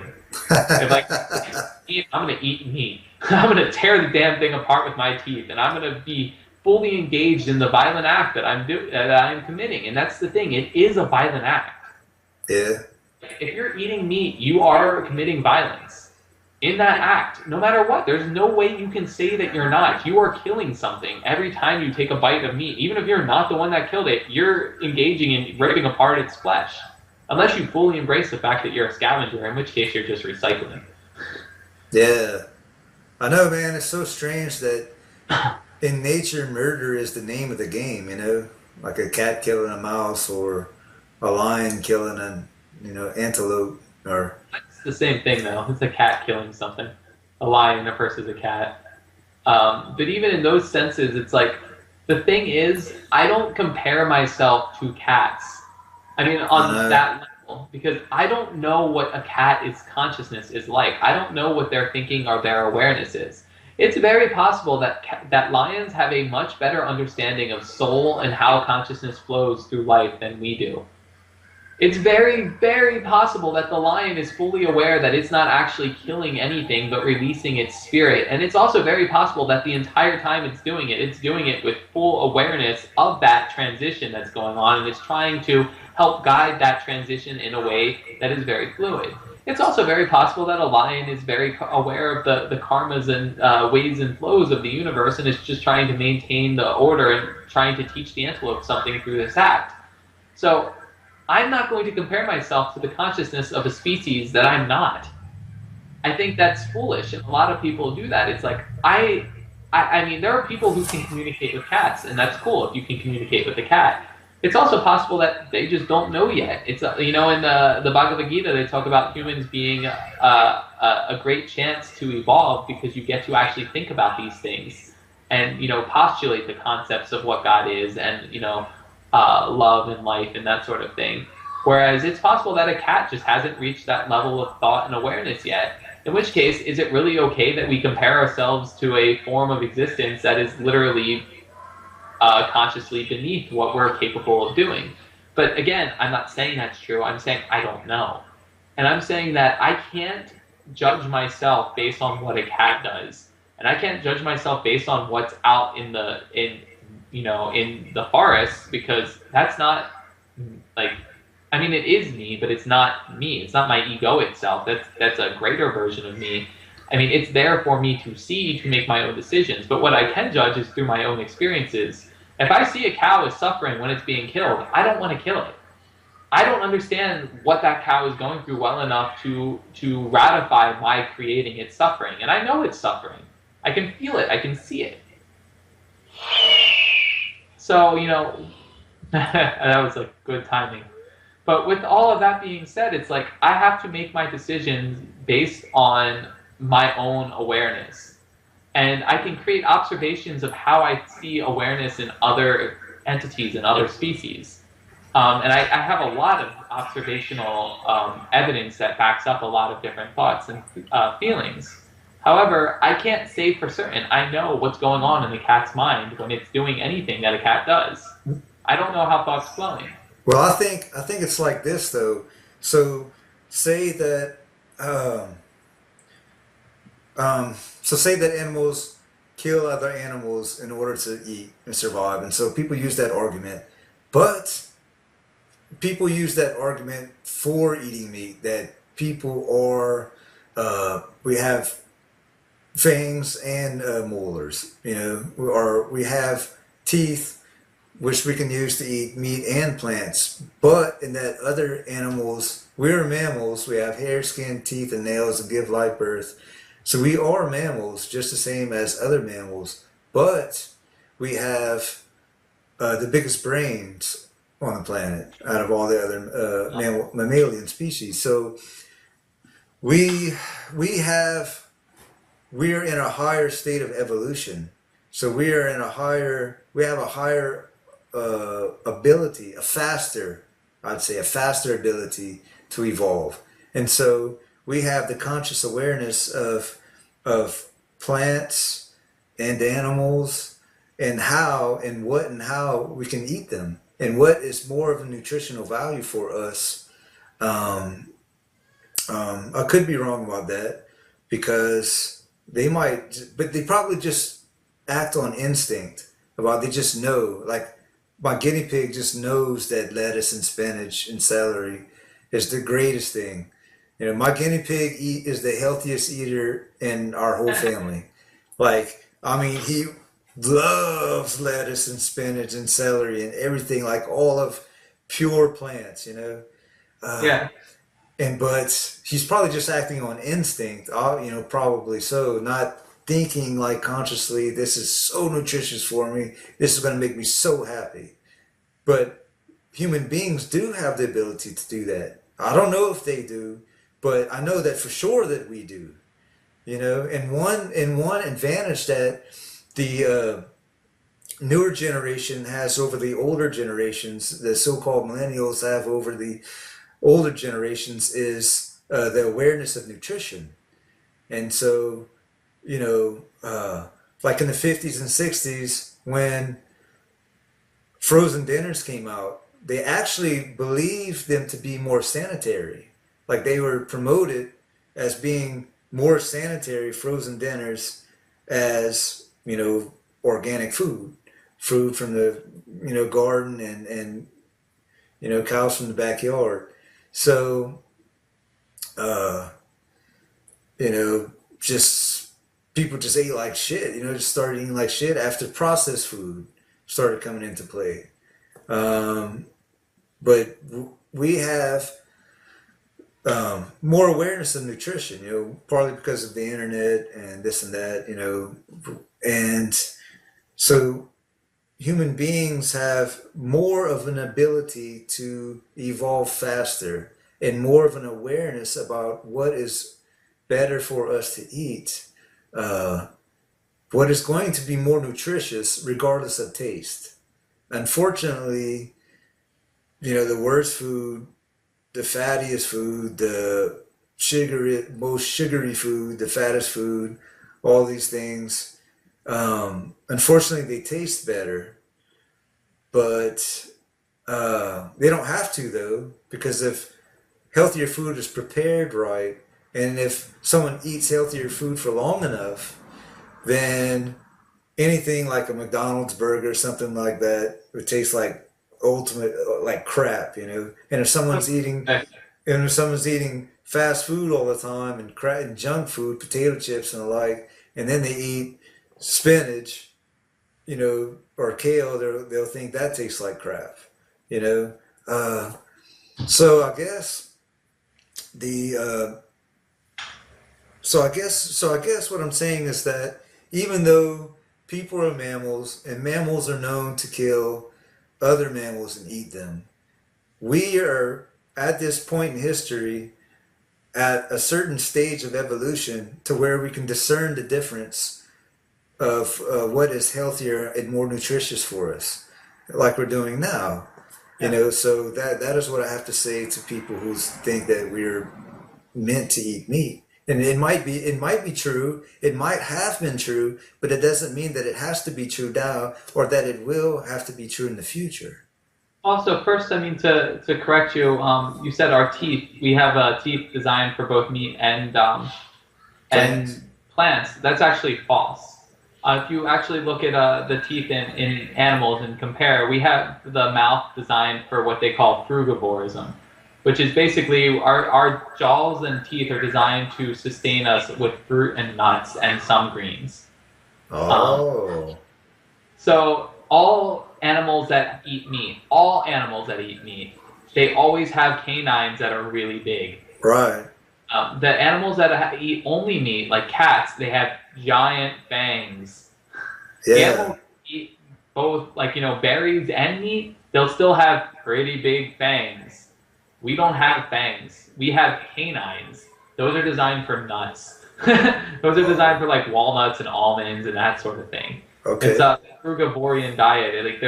You can look it up. There's a meme that goes around all the time which shows like mouths of different animal species and like what they are and what they eat. We're definitely not herbivores either, because herbivores, like if you look at a cow, their whole mouth is like flat big teeth, designed for chewing for like all day. You just chew and chew and chew.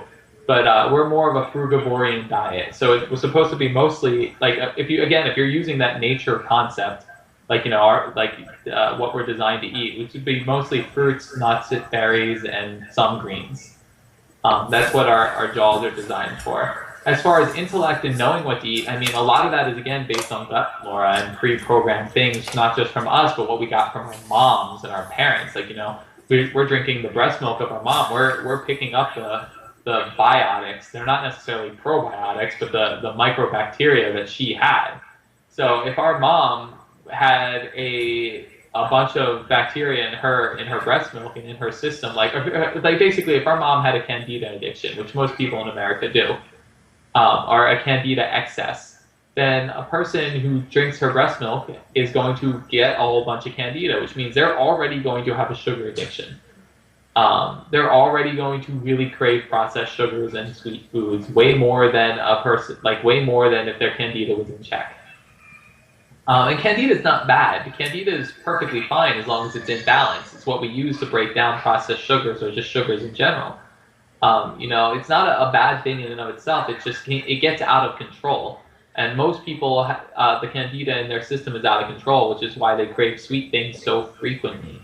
I used to have a candida issue too, and I probably still do to some extent, but it's not as bad anymore because I just cut things down on my diet. I mean, one of the major things I cut out was high fructose corn syrup, which I did a long time ago. And just getting that out of my diet is like my actual desire for sugar now compared to what it was when I was like a kid is like zero. I mean, I still like sugar. I like my cake, but Me too. Me too. My son asked, you know, my kids ask, man, you don't like candy? It's hard for me to not give them candy, because I don't buy them candy really, but so many other people give them candy. And when Halloween came around, I'm like, oh, great, big bag of candy. How can I tell them you can't ever have sugar? You can't ever have that poison. To me, like sugar is like a precursor to drugs. They crave them, they want them, they take them. It makes them go ballistic and crazy, and then they crash. And and so that's my view on it. Like sugar is a precursor, candy is a precursor to drugs. Almost. It seems so extreme. Processed pure sugar, but at the same time, uh, I don't want to deny them that. Like I feed them plain Cheerios, but even though I grew up eating Lucky Charms and you know Cocoa Puffs and all that stuff like that, uh, um, yeah, I forgot my main point on that. I mean, we put our kids' candy through a serious filter, but we ended up letting them have some. We didn't let them eat it all at once. We just kind of give them some every day or so. We give them like a piece or two Yeah, um, over like a period of time, and eventually they kind of forgotten about it. We kind of forgot about it. I mean, I even ate a little bit of it, which is weird for me because normally I don't even eat it at all. oh But yeah, I would, some of my kids are like, "Daddy, you don't like candy anymore?" And I'm like, believe me, when I was a kid, I used to buy a whole bag of candy and eat it all. I didn't tell him that, but I was thinking, yeah, I used to like candy a lot, but I don't know. As you get older, you just don't. For me, I just don't care for it anymore. I guess because I know the difference. You know. for me, it was once I got high fructose corn syrup out of my diet. I mean, when I was a kid, like or not even just as a kid, in college, I used to buy literal like bags of Reese's peanut butter cups and I just eat them all the time. But it's like I cut out high fructose corn syrup, I cut out meat, I cut out dairy. So I mean, obviously, just with the dairy, I can't do the Reese's peanut butter cups anymore. But once I got rid of all those things, like my craving for that sort of stuff really like diminished. And the other thing is, I became more aware of how it was affecting me when I ate it. It wasn't just like I would eat it and be like, "Yay, this is good," and run around and jump and play. I would eat it and I would like notice that like I would feel kind of gross after eating it. Like I would feel kind of like this weird, sticky, dirty feeling in my skin because like it comes out in your pores and your oils, and then I'd end up breaking out. So it's like it wasn't good for my skin. It didn't feel good to my body. It was like a quick fix, but the negative it's not so much like the positive became more like faded so much as the negative aspects of it became more. I became more conscious of them. It's kind of like what you were Yeah, saying earlier with the cameras. It's not like any more bad was happening than it was before. I just became aware of it. And once my awareness moved to it, like my overall desire to have it, it started being like the true picture of what I was doing as opposed to just like this fantasized delusion of what it was. Um, yeah, I know what you mean.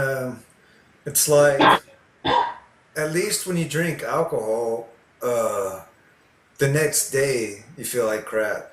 But for me, if I eat a candy bar, I might feel good for 10 minutes, but then I feel like crap and my brain just totally crashes, you know, for a while. I get the glucose overload and then my brain stops producing glucose naturally. So it's the sugar spike and the brain crash, right after that. yep. I mean, with chocolate too, like I love chocolate. I eat dark chocolate all the time, but if I eat dark chocolate on an empty stomach, like if I eat like half a candy bar, I will get like sick. Like it's just the caffeine in it is like really really intense for me. Um, so it's like, but this is only if I eat it on an empty stomach, like first thing in the morning. Um, However, I eat lots of chocolate. I trust me, I love chocolate, but Yeah. it's just those things where like I'm aware of how it affects me. It's not just like I need to eat something else first. I can't eat it on an empty stomach. Yeah. Um, but I'm also hypersensitive to things in general. I think that's just I don't know why. I've always been hypersensitive. Like back when I used to smoke ganja, um, I would the only amount I could ever really do comfortably would be like one hit off a small bowl, and I'd be good. But if I used to like if I would like smoke like a bong hit or something, I would just be like, like ow. And Yeah. it was never something I could take a lot of anyway. So for me, not smoking ganja wasn't really a hard decision. I don't dislike ganja. I don't really love it either. And I guess that's something we could talk about another time, is how ganja actually affects a person and what it does. But that's a completely different story. It's not bad like or it's not like, I don't put it in the quote unquote just bad category like alcohol. I put it more in like a neutral to neutral positive, meaning there are definitely some benefits that ganja has. I mean, I smoked every day, multiple times a day from the age of like 17 to 27, especially all through college. Not before school, but like after school and afternoons, after I was done, when I came to a certain stopping point. And then I don't know, like I saved all of my hardest classes for my last semester. So I'm like, all right, I really need all the memory that I could possibly get. One of the classes was actually called Learning and Memory, a psych course, and in philosophy, symbolic logic, like extremely advanced, like algebra, I guess you could say, by turning uh, words into symbols and then creating algebraic formulas and determining whether or not they're true or false. And you get these big trees of information. Uh, Yeah. Whether or not it's bullshit, it's just one of the courses that you have to take. And they say it's not the way that humans do reason, but it's the way that people should reason, you know? Like just purely logic, based on sentence and sentence structure and turned into symbols and deduced. But and learning and memory was like, I mean, massive amounts of information of studies and outcomes and effects and blah blah blah. Anyway, so I saved all that for my last semester, and I'm like, man, uh, maybe I should stop smoking, because one thing for sure it does is it messed up. At least for me, it messed up my memory, short term memory and all that stuff. So I did, and I felt better about it, I guess. Uh, and then I started drinking more though after I graduated, and so like I went from the smoking to drinking more, and I substituted the two. And then I went to grad school, and in grad school, uh, I was hanging around other philosophy majors, and they introduced me to higher grade marijuana, like Colorado stuff. Oh yeah, And yeah. whereas before I need to smoke a lot, and this time I need to smoke barely anything, and so I really didn't even want to smoke that much. And the thing is, when you hang around people who smoke all day long and have a tolerance built up for, it's all about tolerance. And so they have a high tolerance, and so you get caught up in this circle of these people, like, smoking masses amounts of weed, and like all you want is like a little tiny hit. And like that happened to me so many times, and they actually they become smarter for the meantime, whereas where your tolerance is so low, it makes you dumber, or it would make me dumber, or not be able to vocalize my thoughts, and me being an introvert, those types of things, alcohol or marijuana, tend to make me go inward, actually get more quiet. And it's not either one of them are not really a good social jerk for me. But I would always get caught up, in these, like all the philosophy majors smoked. Some of the smartest people I ever talked to, in my whole entire life, uh, smoked multiple times a day, and it didn't affect them. But in me, it would. And Well, so after a while, I just, you know, even now, I might maybe once every 2 weeks take like a little hit or something here or there, or but um, I don't know. I just don't care about it anymore. Like I don't think that I need it. Like these days, I'm enjoying sobriety is my new high. You know, yeah. sobriety is the new high. So like the drinking days. Yeah. Like Nietzsche says that we should never regret the past because we had reasons for doing what we did. We had logical, reasonable reasons for doing what we did at the time. You can't compare your logic and your reason to why you think why you do and think the way you do now to the way that you thought and acted then. Because that when you make that comparison, uh, then it's a category error. Like you did certain things and acted a certain way at the time for because you had logical reasons to do so. You Or know, because you were way better and you were still a child growing into your own awareness. But yeah, same thing. but you had reasons for doing what you did at the time, and so now your reasoning and your logic is different. You You're not the same person anymore. I mean, you right? might have. I mean, in any given moment, you're not who you were. So you really can't. Like, you can be glad that you went through the processes that you went through to become who you are now. But you can't get mad at yourself for what was done because you weren't the one who was doing it. I Right. mean, that can be a dangerous path for some people to start thinking that way. But ultimately, that's the truth. It's like whoever it was, like the moment anybody ever feels bad for something they once did, they're no longer the person that did it because they wouldn't do it again. So it's like if you wouldn't do it again, then you're not the one who did it the first time. Yeah, like You the person that I was when I was 18, that's like a completely different person.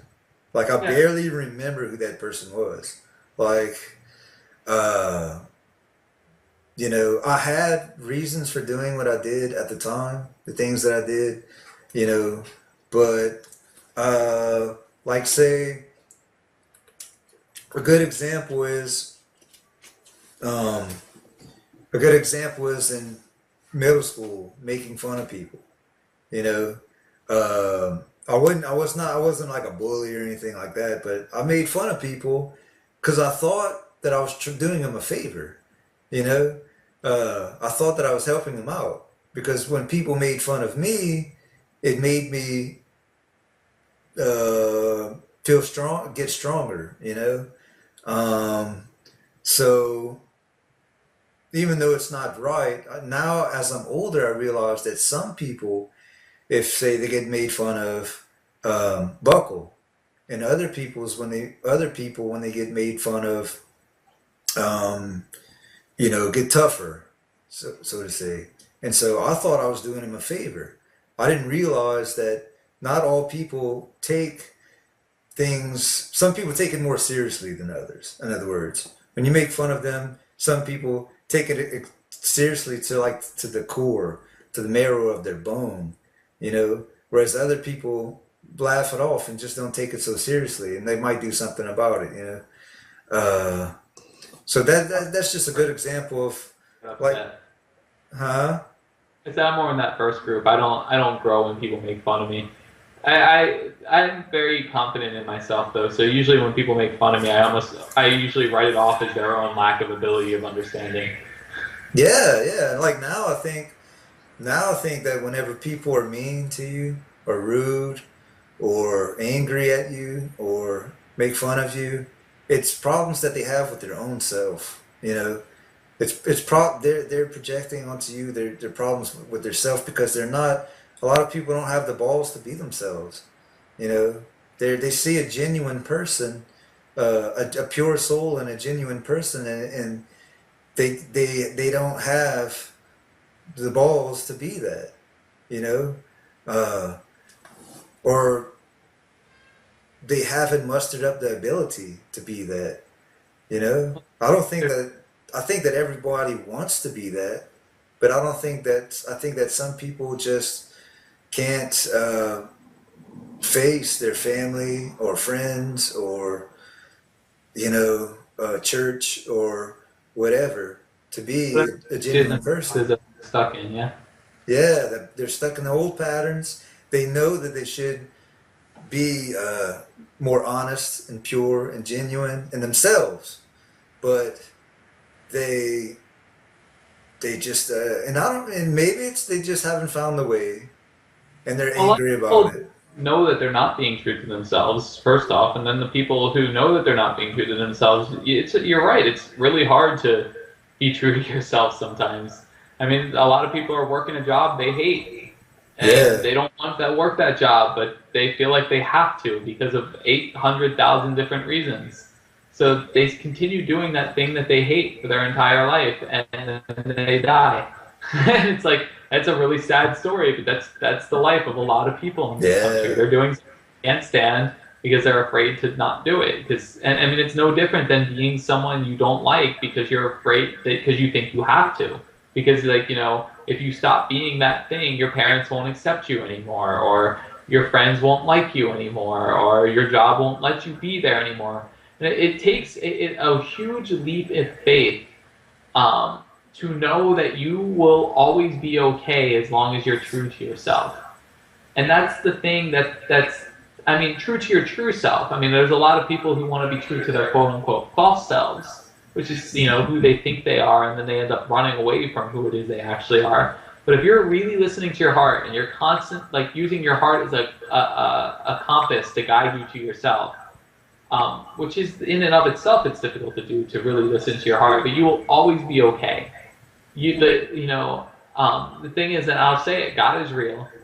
It's something, however it is you want to see God or feel God, that's within everybody's own path. But I can say from my own personal experiences that there is definitely, and I'll say it this way because it'll be perceived less, with less difficulty. There is definitely a conscious force that is larger than larger than what we are. Like we meaning like just my awareness.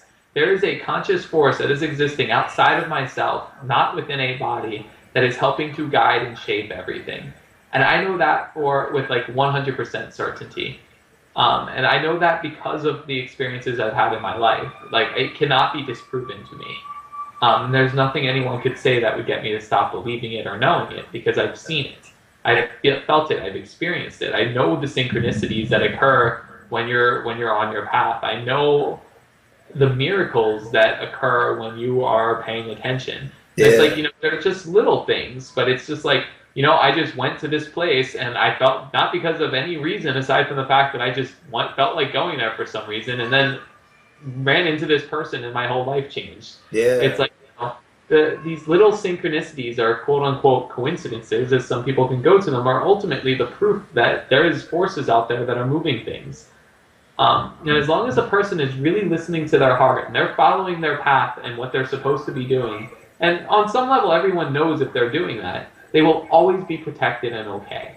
That's not to say that there won't be challenges and difficulties in the process of doing that, but they will always be okay. And that's the leap of faith I was talking about. That's the thing that people have to take, like to quit that job that you hate. And especially if you have kids or something, a lot of people don't think they can do that. But you can always do that. Or to be honest and true to that person that you're with, that you don't really want to be with. Like, I had to leave somebody once in my life, ultimately just because I didn't know who I was. But I didn't know how to explain it to them. It's like, I love that person, but when I was with her, I wasn't me. I had no idea who I was even to be me. And all I knew when I talked to her, when I ended up leaving her, she ended up leaving me. I set it up into an open relationship, but I just said to her, I think there's someone out there that's better for you than me, and I think there's someone out there that's better for me than you. And I love you, and I don't want to leave you or hurt you, but I know something just doesn't feel right to me, and I have to keep open my ability to go elsewhere if that shows up. And, you know, I said that to her, and we were still together for like a month or two after we opened the relationship up, and I never was with anyone else because I wasn't actually looking to be with anyone else. There was this feeling I had that there was something else, and she ended up leaving me because, you know, I guess it really hurt her, and I feel bad about that. But I was right. You know, it's not that there was necessarily someone else. It's just I had no idea who I was yet. Like, I was someone else. I wasn't even dancing yet at that point in my life. And dancing is such a major part of who I am. And, like, you know, I love to dance, and I love music, and I love to there's a lot of things that I had to learn still that I don't necessarily think I would have learned if I was still with her. You know, I had to still end up in that relationship with that one girl who tortured me for a long time in order to learn a lot about, you know, life and existence and the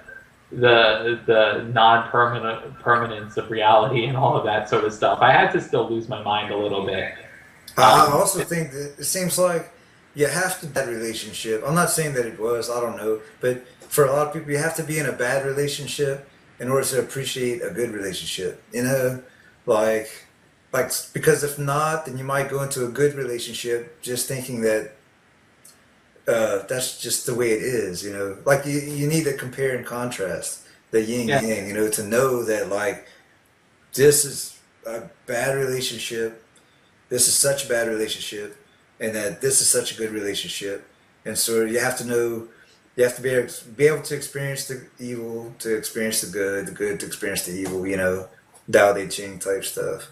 But yeah, I think a lot of people, they just go straight into a bad relationship too young and don't really realize that uh, there's more than that. You know, there's more love and affection and connection than that is possible, you know. And it might take them like a really long time, you know, 10, 20 years before they move on to a good relationship. And then for a lot of people, they're not until like 50, 60 years old they finally get into that good relationship, because they may have gotten a divorce and they gave up for 10 years or 20 years, and then they find this person and like, wow, why couldn't I find you from the beginning, you know? So I think it's just, you know, whenever I was 18, there was some girl I was going to marry and all this stuff. And not in high school, I was like, no way, I'm still in high school. You know, people got together in high school, and I'm like, no, you know, I don't even know who I am yet, kind of thing. Like, I don't know, I don't even know barely what my name is, you know, I don't know anything about me. And, but after that, I was like, well, I guess it's just what you do. You hook up with somebody, kind of thing. When I was 18, there's some girl I want to marry, but and it didn't work out. But in retrospect, I'm so glad. I'm so glad that that happened because, you know, then I met my current wife and have my current kids, and you know, it's so much better. You know, and in the case of when I was 18, I'm sure it was more lust than love. You know, I mistook lust for love, and A lot you of know, people do. yeah. And to me, like there's some of the three main components to a good relationship are uh, lust, love, and logic. You know, so it has to be lust has to should be. I mean, lust has to be a component. You know, in a way, lust, love, and also Physically to your partner, otherwise you're going to end up, you know, venturing elsewhere. yeah, and logic. You know, so um, but yeah, man. So why monotheism? So, all right, so we started talking about this earlier. Monotheism, basically, from my perspective, is just acknowledging that there is a head to the pyramid. It's kind of like that. Um, the way I kind of see God is kind of like a shapeshifter, meaning God is everything and everyone. However, God, I think, also has varying forms and shapes of it that could be considered separate entities in and of themselves, so they're not actually separate. So with that being said, it's not, I mean, polytheism, as we were talking about earlier, with like everything being God, it's like, I believe that to be completely true. Everything is. Like, you know, however, I don't think everything is just some random occurrence within God, and, you know, this is just all kind of like a fractal pattern that's happening. I think, I mean, it might be a fractal pattern that's happening, but I don't think it's just all random. I think that there is definitely a consciousness within the all of everything that is shaping, moving, and manipulating things in order to help the story along, or to help everyone's story along. Like, you know, I think the consciousness that is within me and the consciousness that is within you are both two of the same aspects of that one God. It's that conscious part of God that is seeing. So God is seeing through me, and God is seeing through you. You know, so it's like when you get to monotheism, yeah, it's not like I'm believing that there's like one big man in the sky with his notebook going, yes, you. Yes, this is how I see you, and I'm judging you. And this is, now you are judged because of these things. No, it's like, it's a much more active role in existence than that. It's not just like someone who's like, yes, heaven with all my wonderful women and men and whatever it is I want, and I want an ice cream cone. Yes, ice cream. You know, it's like, I don't think that's not what it means to me. What it means to me is like, you know, God is just an overarching consciousness. Like if you were to say, put all of consciousness together, like your consciousness and my consciousness and the consciousness within all things, and bring it all together into one consciousness, like bring all the experiences of all things beyond space and time together into one consciousness, and then bring, in addition to that, the creator and the creation itself, the entire game of all of life and all of existence and all of creation, and take that and bring it next to that. At this point, then you have two aspects of God. You have consciousness, which is the observable mind, and you have creation, which is, you know, Shakti. So when you talk about Hindu philosophy, you basically have Shiva Shakti at that point, which is the observer, the one who observes, the penetrator, the one that penetrates awareness into all things, the thing that is observing. So the part of you that is observing is this. The part of me that is observing is this. And you have Shakti, which is the energy of observation. It's the feminine aspect of God. So the awareness is the masculine aspect. And then you have Shakti, which is the feminine aspect, which is also the energy of God.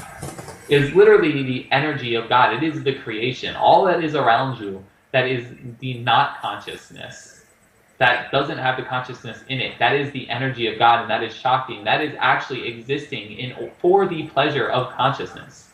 For without consciousness, it would not exist. There would not be any, there would be the energy, nothing. There would be nothing. There'd be no awareness of anything, and without awareness of anything, there's nothing.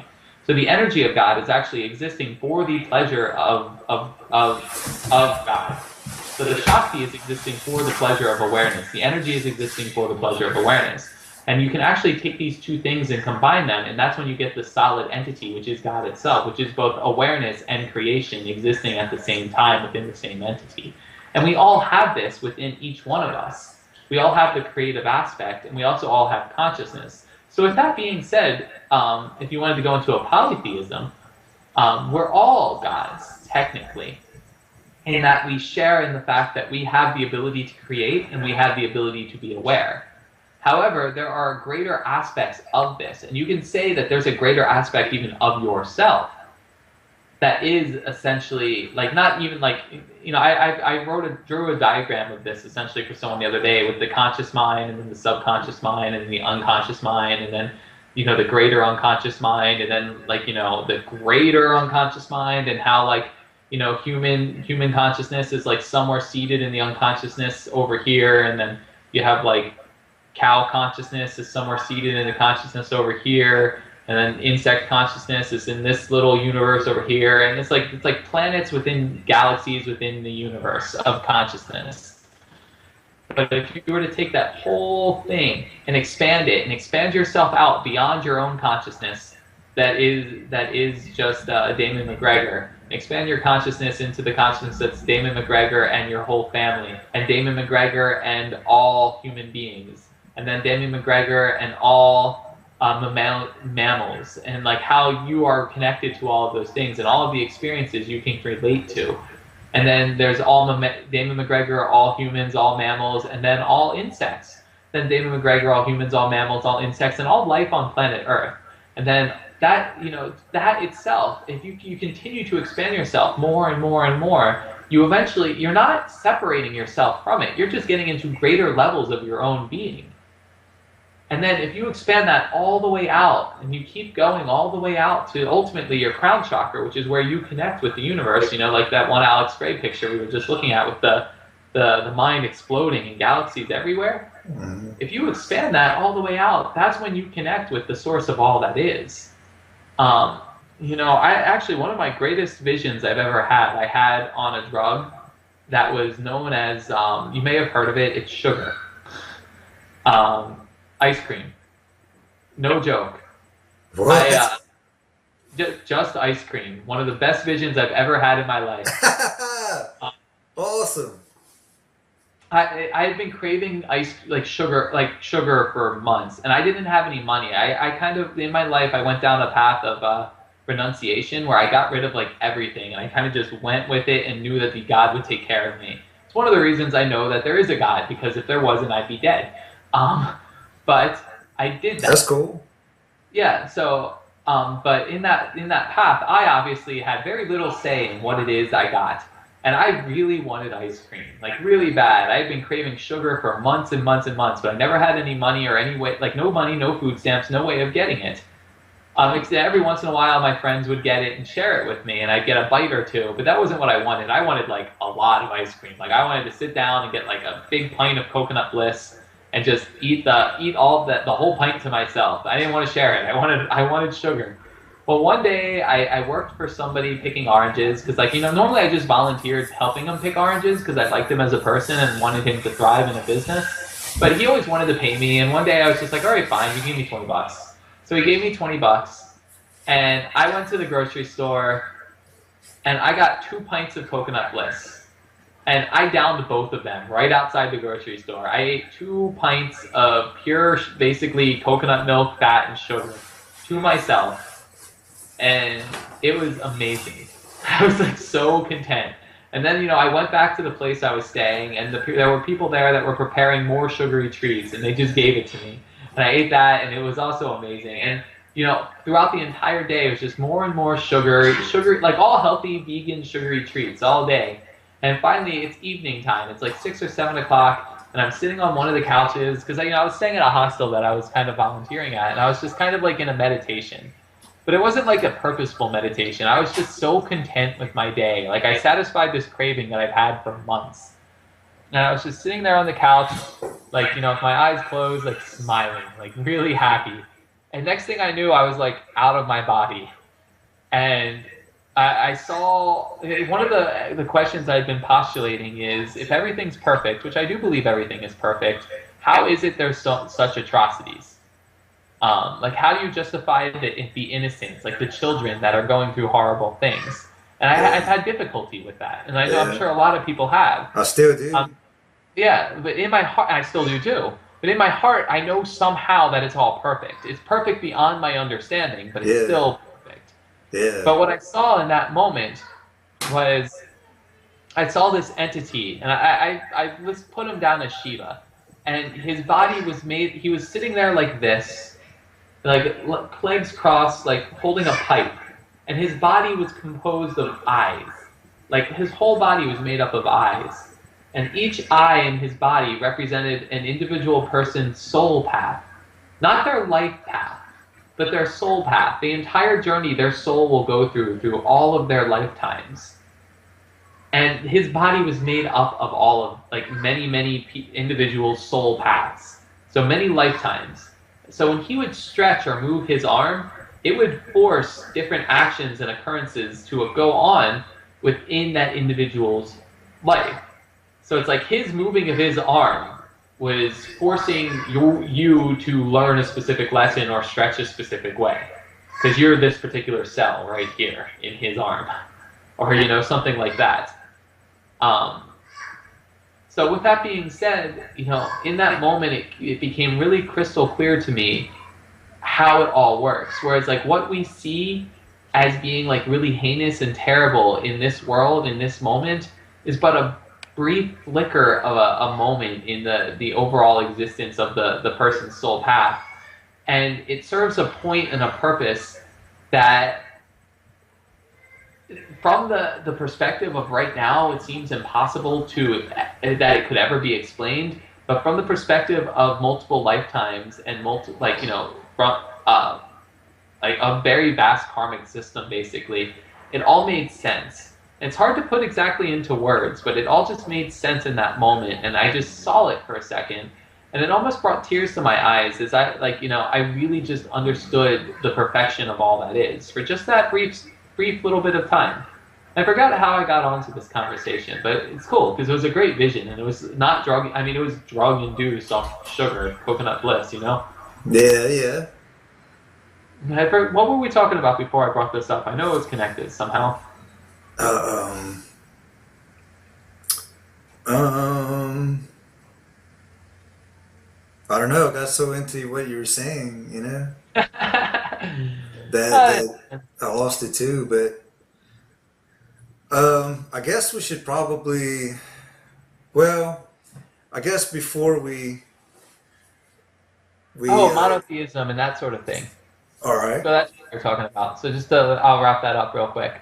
So it's like that entity right there. It's like that entity I happen to know is not even the totality of all that is. That entity is like, I'm a cell, not me itself, but I am a cell within my own soul path that is a cell within this entity. And that entity in and of itself is a cell within an even larger entity. Yeah. When you get down to it, like this particular lifetime that I'm in right now, I am essentially not even an atom. I am like a proton within an atom, within within a molecule, within a organism, within a cell, within an entity that is itself not much more than an atom within a cell, within this entity that is this greater entity of all that is. Now, I definitely think too that all is one organism, and that's exactly what I just said. Yeah. So, like a blade of grass is an organism. The plant that it's connected to is an organism. The patch of plants that is an organism in itself, it operates as an organism. The planet is an organism. Gaia, Mother Gaia. In every way, it acts as an organism. Oh yeah, fire seems to act as an organism. It eats, breathes, consumes, and wastes. Uh, but the plant is an organism. The solar system resembles sort of a molecular structure and operates as an organism in itself. The galaxy is like a large organism, and the universe is like a huge brain. But the universe, um, so we always used to think that everything occurred only in ones, like there was only one planet. No, there turns out to be more planets. There's only one sun, our sun. That's the only sun. Turns out there's millions and billions of suns. One solar system.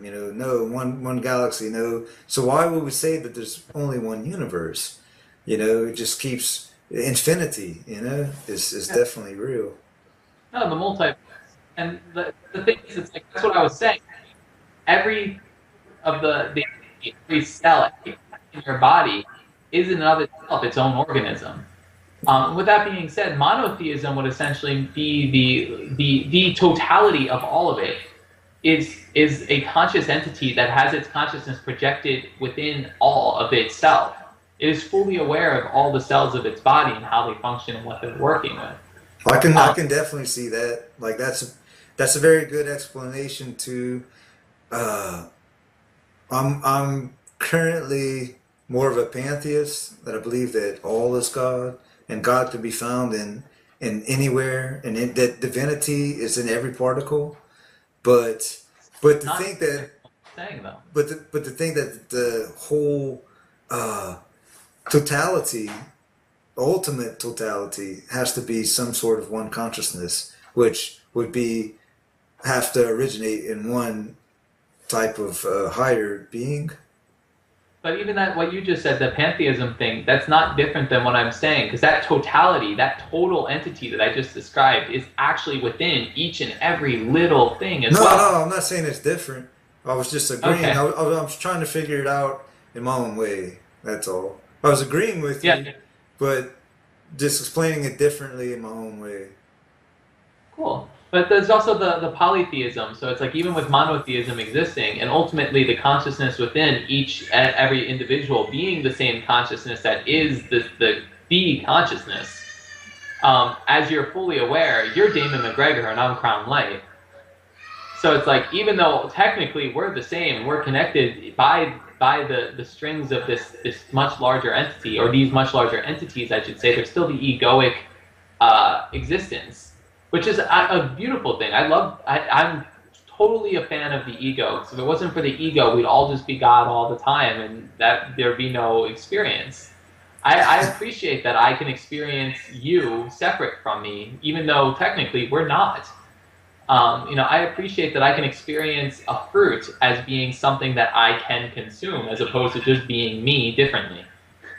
Um, but as far as polytheism goes, that first entity that I mentioned, the one that I saw in my vision, that entity, as far as you and I are concerned, is a god.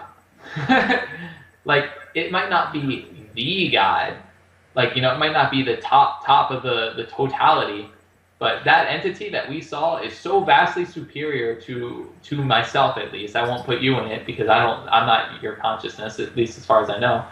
But that entity that I saw is so vastly superior to my consciousness in its awareness of what is going on within itself and what is going on with the totality of all that is. Its ability to spread its consciousness into all of us and see is so much greater than mine that it is by all thought a god to me.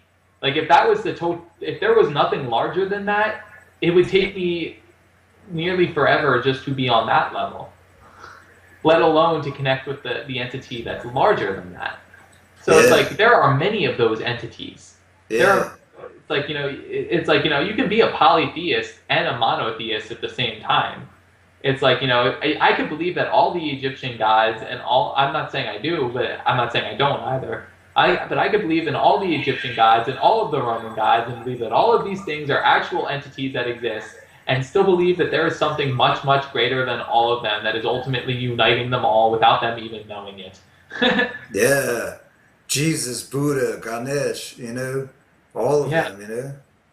Hmm.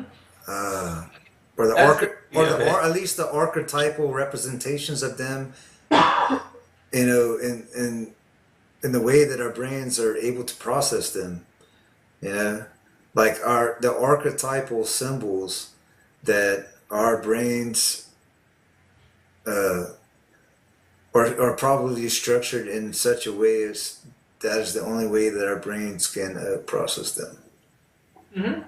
Yeah, something like that. And I mean, That's, I've been blessed enough to meet a few of these entities through like hallucinations, either drug induced or just through dreams. I've been sober for over 3 years, like from everything just about, except for like basic food. yeah, But I had a dream a while back where I ran into Ganesh. I had like to climb this castle. It was like Ganesh's castle, and when I got there, he was like waiting for me, and he looked kind of like he didn't have a beard, but he had an energy very similar to Santa Claus. And it was like really jolly, and he didn't look like, he didn't have an elephant of a head elephant or anything like that, but he was definitely like Ganesh's energy. And I just knew it even in the dream. And he was just like really happy to see me, and we talked for a little while, and he told me I go to bed too late.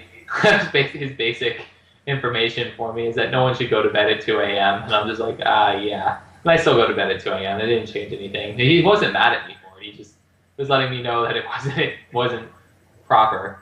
But it was a cool dream. Anyway, yeah. I mean, like I said, it's what it is. We should probably get wrapping up though. Yeah. I guess so. So I've had similar revelations too of like the first time my DMT experience. I didn't really know what to expect, but I read the book The Spirit Molecule, and as an undergraduate, like 10 years before, but I thought, yeah, this is cool and interesting, but I'll never come across this.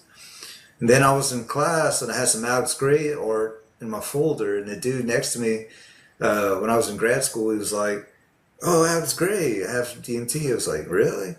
And it was like, "Wow, all right." And so anyway, I tried it, and and I saw what to my representation, to my beliefs, was the being which controlled the flow of the universe. He was the being of entity, and he was the entity of being with the big B and flow. And he was doing like, he was made of orange octagon shapes, but in the shape, he was a Buddha shaped entity, but made up of orange octagons. And he was controlling the flow of the universe. And he kept telling me, come with me, I have things to teach you.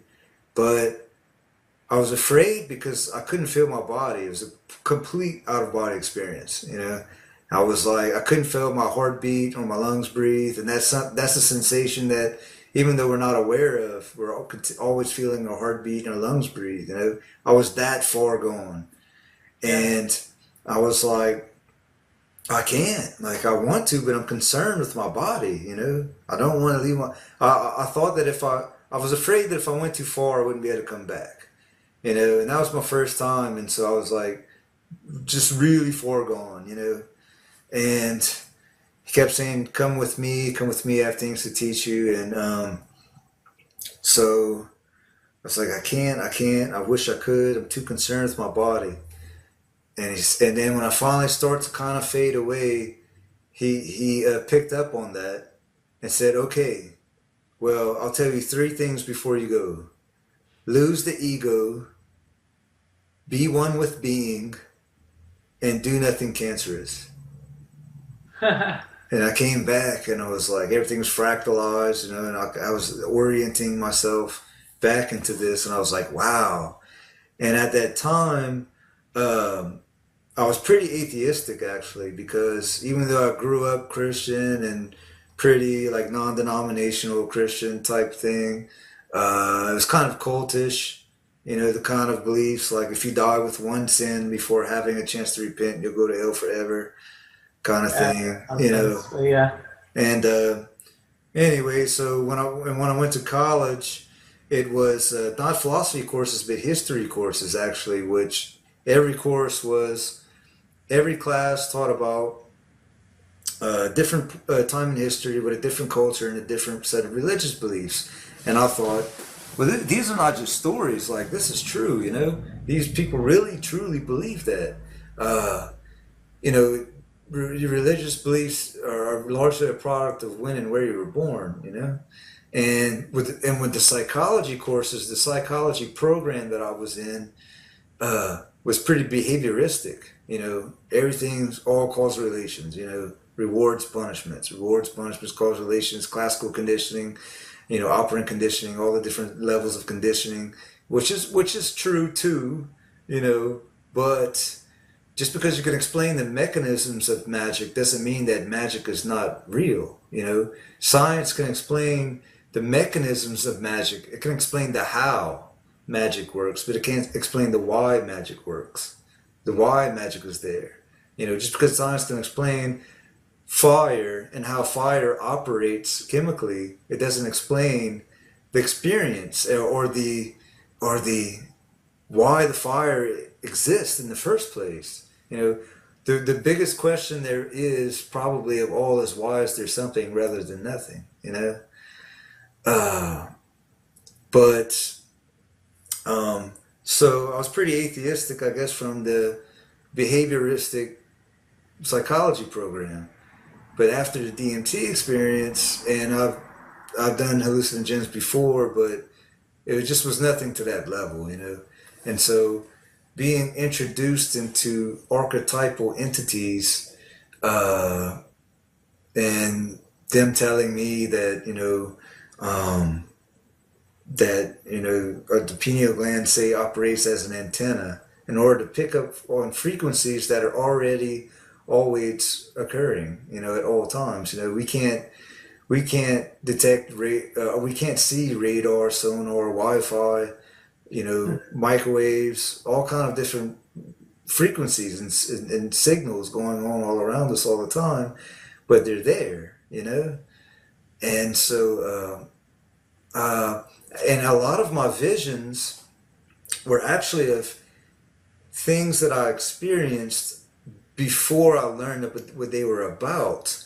So one couldn't say that, well, I kind of knew something about it, and then it was in the back of my mind, and it came to the forefront of my mind uh, during those spiritual experiences, because and a lot of my experiences were of Hindu origin, like Ganesh Yeah. and chakras and all that stuff. And so another example of something that I didn't know what it was about, anything about, but I experienced was one time I did a micro dose, like a very small dose of DMT a few years ago, made of from acacia goo and from acacia confucia goo, and uh, and um, I became the Serpent King. Like I became like this king on a throne, uh, and a serpent crawled through my spine and through my body and came up and rested on my forehead like this. Yeah. And I became the Serpent King. And in that moment, I was perfectly aware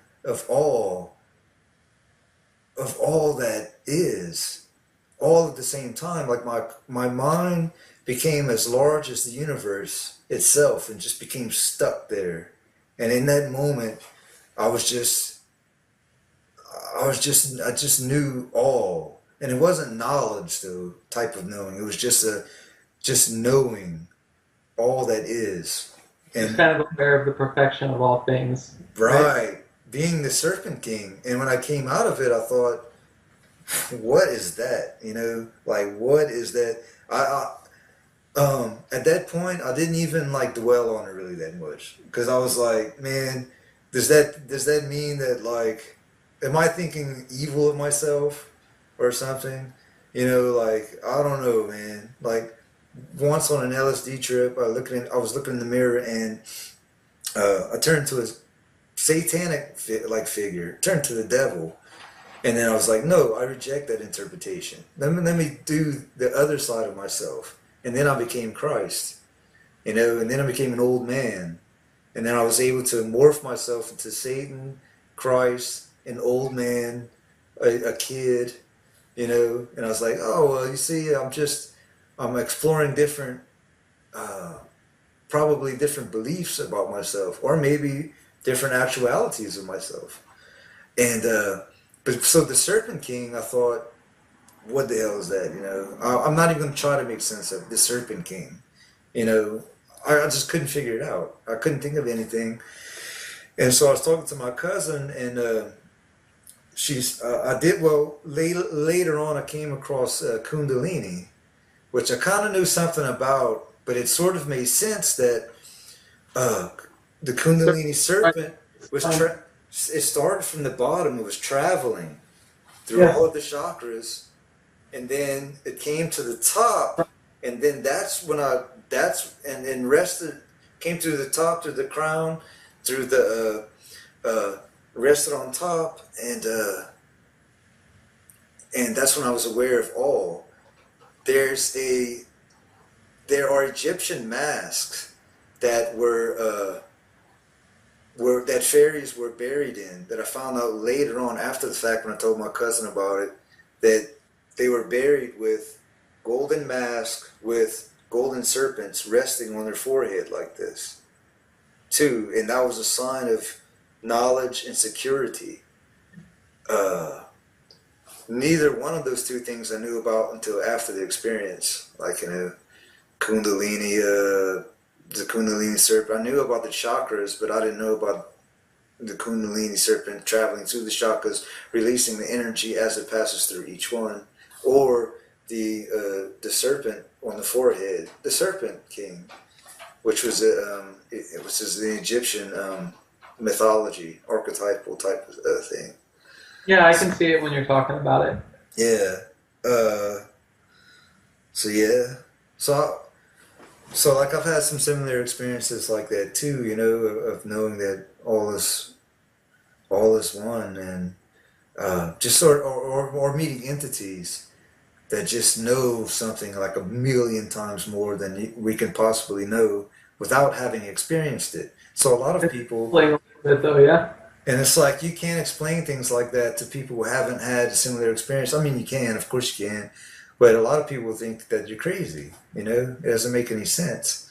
Uh, Not that you should care or cater to those people, or or care, but I like to it's give those understandable. which to experience similar things to come to the same conclusions. That's one of I talk about synchronicity a lot. I can talk about thought projection and how like you can prove these things to yourself real easily. You can prove thought projection. You know, if you just look at a woman. I mean, anyone can do this experiment. It's real easy. Just when you're outside one day, look at a woman, any woman, just without her knowing that you're looking at her. It's like walking around.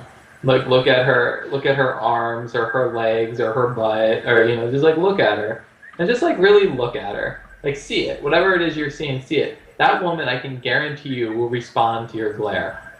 Yeah, there Every is. time. She You, will that's if you're happened so many times in my life too, where it's to everybody. You feel like somebody's looking at you, and you turn around and someone is, from far away. yep, that's thought projection. You Uh, can feel people's thoughts, you can feel people's glare, you can feel the awareness on you. With that being said, it's like I mean, for a lot of people, the first thing to prove to them that there is something existing that's not physical. I mean, that's a lot of people get caught up on that. They're so caught up in the physical world and the material world that they don't believe even that not physical exists. I mean, electricity and magnetism is magic to people. And right. here we are on computers right now, and this is pure magic. Yeah. Most people have no idea how this actually works. And if you were to explain how this technology that we're using right now works to most people, it would sound crazy. It's Yeah. insanity. However, it's working. Here it is. Hi, here you are. Yeah. There, I know. We're in there's the literally same room together. We're in the same room together, talking face to face, there's and but sound, we are like air. thousands of miles away. We're on other sides of the planet right now. I mean, even just the picture being transferred to my computer, my wireless. Terrence That Mc- is Terrence that. McKenna Hmm? Terrence McKenna said that physicists would have the biggest psychonauts running for the hills. They have the strangest. You know, I mean, physics is like hardcore science, and physics is very non-material. Yeah. It's The thing very is, non-material. a real scientist, eventually you'll get into God to yourself. Because once you're into the observational world and you're observing things, you just get to the point where you're observing God. And you reckon, like, there's no way to deny that. I mean, people try, and that's the thing. You have a lot of what I would call fake scientists out there. It's like people who claim to be scientists, but they're closed-minded in specific subject areas. Well, that's not a scientist. A scientist has an open mind and is experimenting in order to learn. That's the entire purpose of a scientist. They come up with hypotheses, but they're open to them being wrong. So if you're a scientist that's mind is closed on any theory at all, you're not really a scientist. You're just a douchebag. Yeah, yeah, And there's a lot of people out there that claim to be scientists. And I'm talking about people with full on degrees that have like teachers. There are teachers in colleges that are not real scientists. There are definitely. people teaching this stuff that aren't real. Like they don't have that open mind anymore. And it's always been that way. Like there's a lot of people who I was going to say there's a lot of people who used to think the world was flat, and they like really big scientists that believed that, and they would kill people over disagreeing. Well, they weren't scientists; they were just douchebags. There's a lot of people today that believe the world is flat, and I Yeah. I don't really want to get into that. I'll say I don't agree. I'm pretty confident that the world is round, at least from a third dimensional perspective. Yeah, If you definitely. think about a fifth dimensional perspective, everything is flat because you're never in the same space-time twice. So if you were to circle the globe, even though you might be in the same space, you're in a different time, so you're not actually in the same space. In which case, the world is flat from that perspective. However, if you were to just go into space and take a picture, I'm pretty certain the world is round. I mean, just look at them. I mean, yeah, there's a ton of evidence for it, but then again, I don't want to get into it. I like this quote from the father of quantum physics. The first gulp from the glass of natural sciences will make one an atheist. But at the bottom of the glass, God is waiting for you. Werner Heisenberg, father of quantum physics. So it's like the first sip of the natural sciences may make you an atheist, but at the bottom of the glass, God is waiting for you. You know? Yeah. And he was someone who knew what he was talking about, you know, and I haven't done the math, but I've been there, you know. And it's like, but it all can be logically explained. It can be logically and reasonably explained, you know. Well, that's the thing. God exists the most in the spaces where our consciousness is not, which is one of the coolest parts about it. Because basically what it comes down to is there's no such thing as random. Random does not exist. Yeah. However, wherever there appears to be randomness, that just means our consciousness is not seeing what's creating. Wherever there appears to be randomness, that's where God is really playing. And that's in a lot of places. Our consciousness is not that advanced. We are not everywhere all the time. I mean, like, you know, human consciousness. Which means God is all around us, consistently and continuously manipulating our world. And we think this whole time that we're seeing it. We think this whole time that it's just random occurrences. But that's the thing, there's no such thing as random. Right. One of the first places I ever found God was in video games. Believe it or not. There was, I played Dota. Defense of the Ancients was, a lot of people know League of Legends. It was the precursor to League of Legends. And what I found is in that game, all of the random things that would occur, like whether or not I would just run into people in the jungle, or whether or not like a specific, whether I would crit at the right time, or whether they would crit at the right time, or like anywhere where there was random chance, it would always respond according to what I needed to be experiencing in that moment to learn. And I would realize that whenever I was in a certain mood or in a certain state of mind, I would always experience the same randomness. So that very randomness was completely reflective based on me and what I was going through, the mentality that I had, the emotions that I was feeling. So it turns out that it wasn't random at all. It was completely reflective of myself. And I mean, that's really how God works. It's like I'm in a relationship with the all that is, or with God. I'm putting out an energy to God, and God is giving me a reflection of my energy that is not a pure reflection, but it's, just like, you're talking to me, and you're going to reflect my conversation back to me with something different.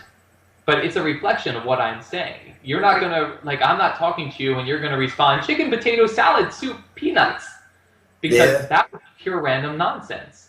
But you are a part of God right now that is reflecting back to me my conversation with a response that is appropriate for what I need to hear or see or feel, or that makes sense. Well, that's going on all the time with the energy that I put out to the world and to the universe. God is basically just the ultimate partner that we all have that is going to reflect back on me the experiences that are what I need, or in response to the energy that I'm giving to it. And that's how it always is. And that's, again, this is something that's provable within anybody's reality. All they have to do is really pay attention. They have to pay attention to the randomness. Pay attention to themselves and the emotions that they're putting out and the moods that they're in, and then pay attention to the random things that are occurring around them while they're in those moods. You didn't just step into that puddle and get yourself all muddy because the universe hates you. There was a reason for it. There always is. What was the mood you were in when you stepped in that puddle? And that's when you start getting into the concept of manifestation. And manifestation is very real. all of these things are very real. I think a lot of the new age hippie subcultures tend to simplify it. Like, The Secret highly oversimplifies it. And it doesn't get into the in-depth detail of the conscious mind, the subconscious mind, the unconscious mind, and what we're manifesting as a collective. So, it's highly oversimplifying the concept of manifestation, because it's not just what you're consciously sending out there, but it's what you're unconsciously sending out, it's what you're subconsciously sending out. It's all the energy that you're putting out. You get a response based on that. And that's really essentially where karma comes in. Karma is the manifestations that you have going based on patterns within your subconscious and unconscious mind. So it's like, you might not necessarily have done anything consciously to deserve that horrible thing that happened. However, subconsciously and unconsciously, you still had an old thought pattern that was there that manifested that. And as a collective note, you can call that the deeper unconscious mind. Yeah, phone call coming in. I'll call him back. So as a deeper unconscious mind, we as a collective, as a human society, we are manifesting, crazy things that are going to happen in this world, like global warming and all of that stuff. Those are things that we're manifesting on in one way or another. Now, in individual manifestations, we may not necessarily experience it directly because of our own life and our own path. The way we experience the collective manifestation is going to be different. But manifestation's a real thing, and that exists. It's complicated, and that's the major aspect of it. A lot of the new age hippie concepts, and I would not necessarily consider myself new age hippie, but I wouldn't not consider myself that either. Yeah, I know what you mean. Yeah. Well, they hypersimplify it, and then in that instance and in that sense of hypersimplifying it or oversimplifying it, you end up missing it altogether. And then a lot of people end up doing what's called spiritual bypassing, which they use spiritual mumbo jumbo to not actually deal with things that they still need to deal with. Yeah. That's common. Yeah. The phony holy, as Ramdas calls it. Yeah, and there's a lot of that's out there. So it's like, I understand the people who hear things like this and they just immediately kind of like get pissed off. I got into a fight with someone about that the other day, where I was trying to explain a lot of this stuff to him, and she has some major blockages within her that prevent her from hearing it and from like actually understanding it. Yeah. Like, she's still very strongly in victim mentality mindset. She's having trouble grounding the lesson that ultimately everything is perfect and that we're manifesting our realities. And the problem is, it's like, I know it's true, and it's like, I'm trying to share it with her, but she can't hear it because of where she's at. And the thing is, even her reasoning for why it isn't true within her reality, it's like, I know it's true even within her reasoning. Because her reasoning is like, well, you have community and all these things to help you. Well, what about me? I didn't have these things, and blah, blah, blah, blah, blah. And meanwhile, I'm thinking, when I see that, I'm literally just putting in my mind, it's like, if you didn't have such like a negative energy around you all the time, we would have immediately offered you a place to stay the moment we met you and saw that you were having issues. If you didn't have the belief that people are going to let you down and that you can't just receive from people and without them wanting something from you and thinking that people are going to take advantage of you, and you weren't carrying that in your field, we would have seen you, heard you had problems, liked who you were, and been like, hey, you can stay at our place for a little while you get set up, and it wouldn't even have been a problem for us. Yeah. So it's like, when she said we had community and she didn't, it's like, well, you didn't because you manifested not having it by carrying around these particular beliefs and thought patterns. So it's like, that's what I mean when it's like, when I say it's all way more complicated than people give it credit for. It's not just like, I want a car, yes. It would be great if it was that simple, but it's more like, what do I need to learn? What am I carrying around in my subconscious mind? What's my unconscious thought patterns? What are the collective thought patterns echoing around it? How much in harmony am I with the collective, the unconscious, the subconscious, and what's my relationship with the all that is in such a way so that I'm actually going to hear, understand, and appreciate what's given to me on a level so that I know that it's a gift. Am I going to be egoic and arrogant? Because, God is basically in a lot of ways just like a big parent. And if you're egoic and arrogant, when God gives you a gift, the response you're going to get, just like with you, if I were to say to you right now, yeah, thanks for talking to me, jerk, you probably wouldn't really want me to want to do another one of these if I was, like an ass. But if I'm like, oh, wow, thank you so much for having me. This was really fun. I really enjoyed the conversation. I feel like we got a lot of good things done, and I appreciated what we learned. You're going to be like, yeah, okay, well, maybe let's do it again sometime. If I were to write a list of commandments, my very first commandment would be gratitude. It's up there. You know, Gratitude is one of the my most. first commandment would be gratitude. You know, gratitude allows you to open yourself up to receiving information and gifts and knowledge. And it seems like to me that uh, it seems like I just get this notion that for every one of us, and it's different for every one of us, that there is something that we're supposed to learn before we die. Like it's almost the meaning of life. It's almost the purpose of being here. Why are we here? If you say, why are we here? Well, for some reason that tops the very list is there's some grand realization that we are supposed to learn before we die. Uh, Uh, I mean, ultimately, the reason we're here in this plane of existence is to learn colors of emotion. But that's not separate from what you're saying. It could be the lesson that you need to learn before you die is gratitude or the color pink. Because pink and gratitude are very closely associated. It could be the lesson you need to learn before you die is like peace, or more like I don't really know what color peace would be. I'm feeling like an ethereal pinkish, bluish yellow. But like it's to learn the colors of emotion and the understandings of those things, to learn empathy. And ultimately, one of the major reasons for that is as a conscious being, if we go back into our God creative mode without the limitations and parameters that we set upon ourselves in this world and reality, meaning we go to heaven, or one aspect and level of heaven where we are more in our light bodies and more free to create. And you can also think of it as being a more lucid dream world where you can just be like, apple, and an apple appears. Or you can slice your arm in half and you don't actually feel any pain because it's made of light, and you just grab that arm that you sliced off and put it back and it's fine.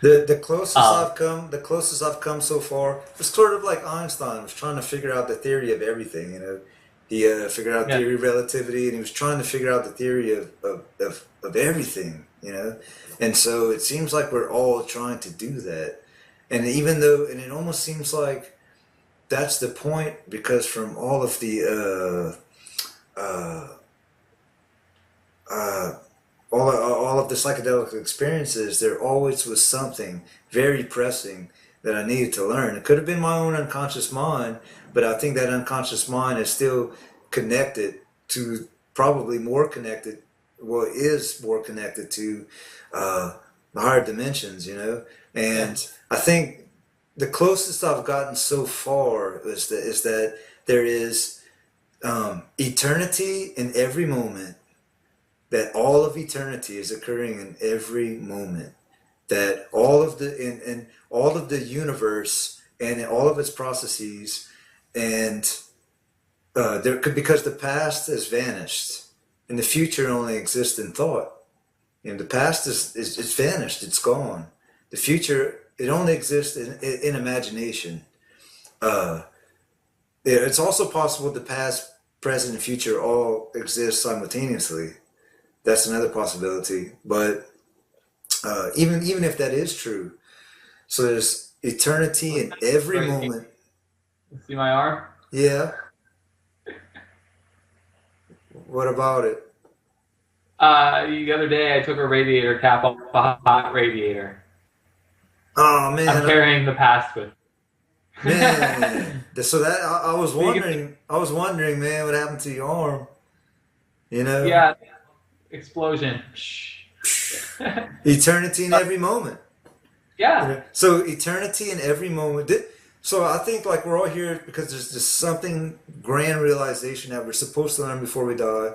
Not everybody does. Not everybody will. Even if you think that you learned it, you know, like some learn it earlier than others, but some you may think that that is what you need to know, but in 10 years from now, it'll be way beyond that. But so far, it is that there's eternity in every moment, there's divinity in every particle, that you know, in every molecule and atom, there's a life force.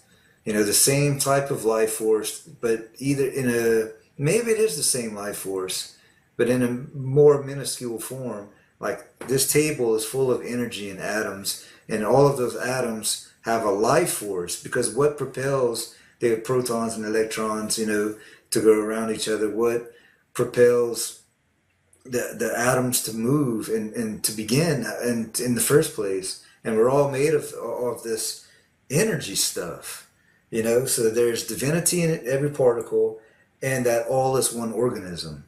Like all is one organism. So eternity in every moment, divinity in every particle, and all is one organism. So far as close as I've got. The meaning of life, I guess, is just to love and experience and to survive, because survival is part of the lesson, you know. Well, it's part of the colors.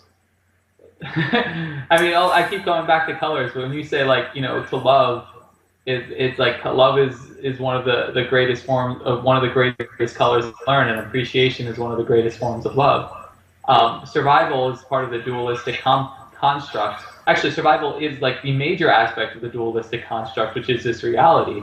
And the duality is what gives the dualistic existence is basically the prism through which the light strikes through that creates the colors of this world. So it's like, you know, every color is not just a color, but it's an emotion, a sensation, an experience. We would not understand gratitude if we didn't ever experience lack. And one of the reasons we experience gratitude for having something, and we could even learn that emotion, is because we had to experience not having something. There could be no black without white. Good Yes. wouldn't make sense without evil. Light would not make sense without dark. Truth without falsity.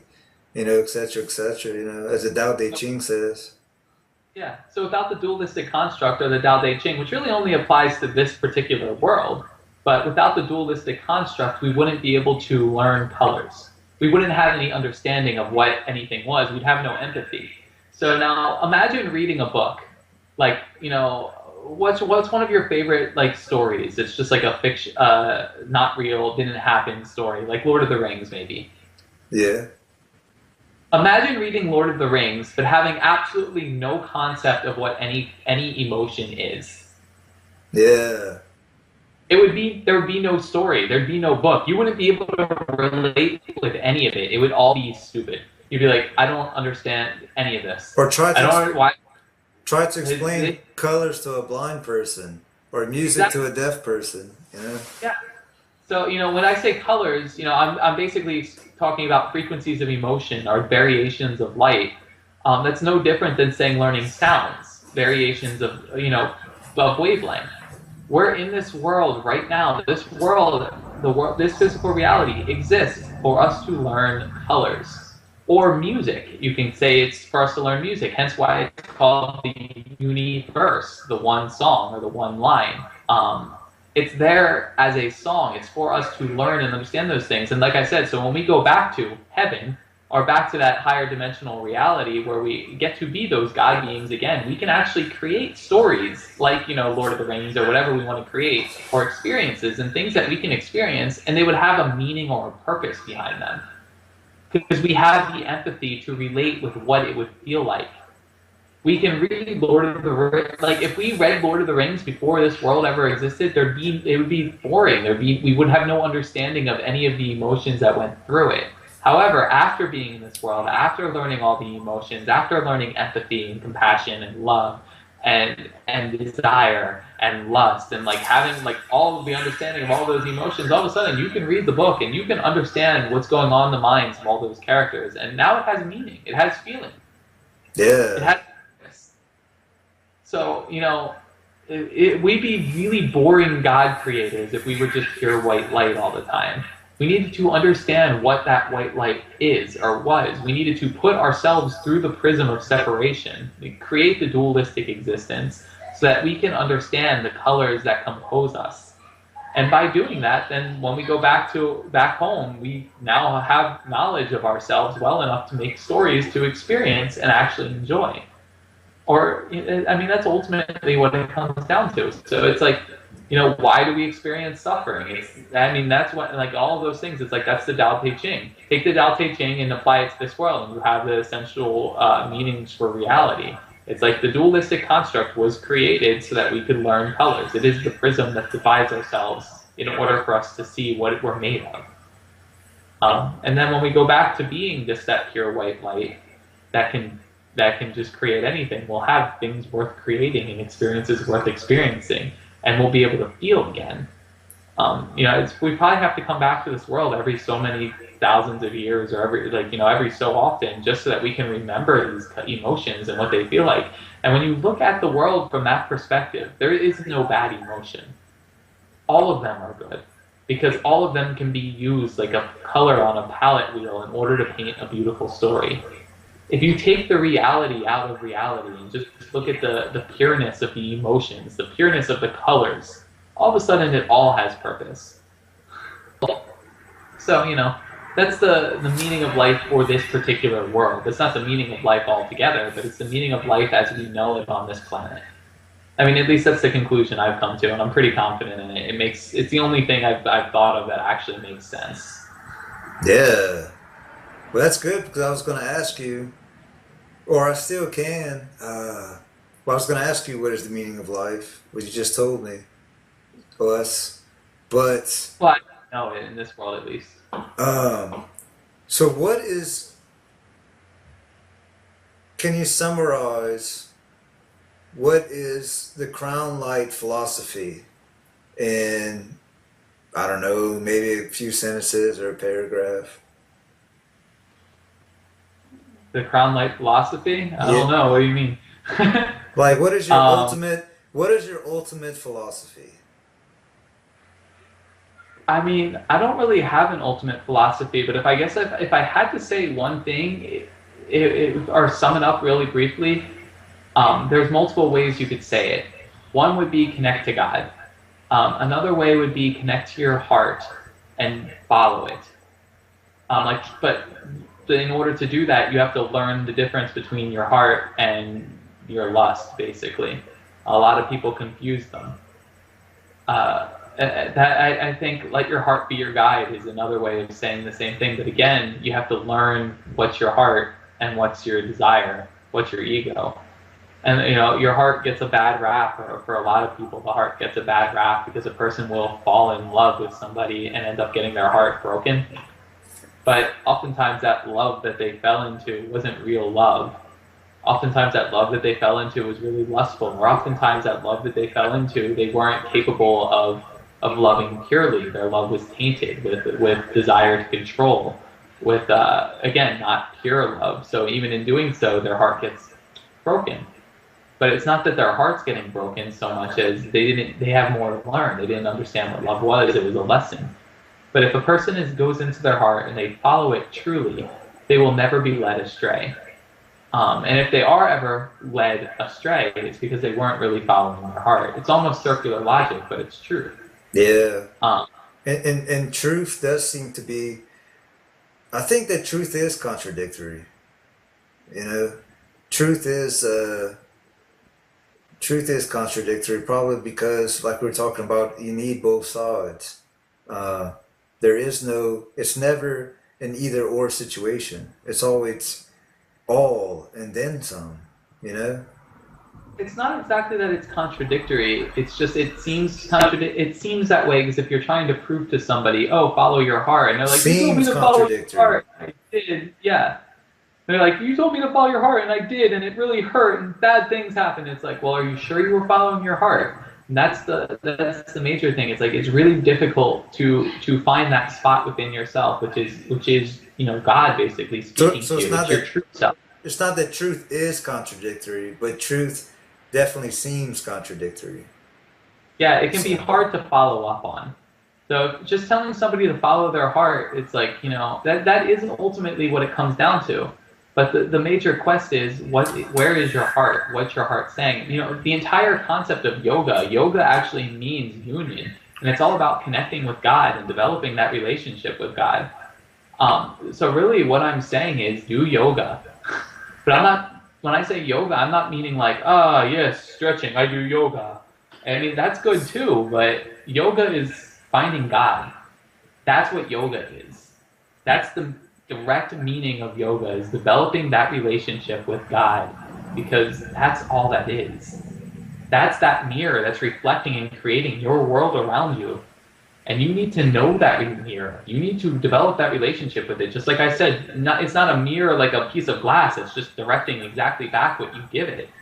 But it's like it is a reflection in the same way that you're reflecting my words back with a response. God is reflecting your energies back with a response. And every single person needs to know what that, to pay attention to that response, to know the energies that they're sending, develop that relationship, and hear the mirror. Hear what the mirror is saying. Hear the mirror all around them. When they see reflections around them, don't write it off as being just random occurrence or bad luck. See what it's saying. Follow the omens, read the signs, listen to your heart, and it will always guide you correct. But that's the thing. It's a challenge to do that. If it was easy to just listen to your heart, it would all be done already. There'd be no yoga if it was easy to listen to your heart. The entire process of yoga is to develop that relationship, to be able to listen to your heart, to God, to the ultimate lover, to your ultimate partner, and your ultimate friend. The only friend that any of us will ever actually have is that. Because everyone else, even right now as I talk to you, ultimately, you are that reflecting back to me right now.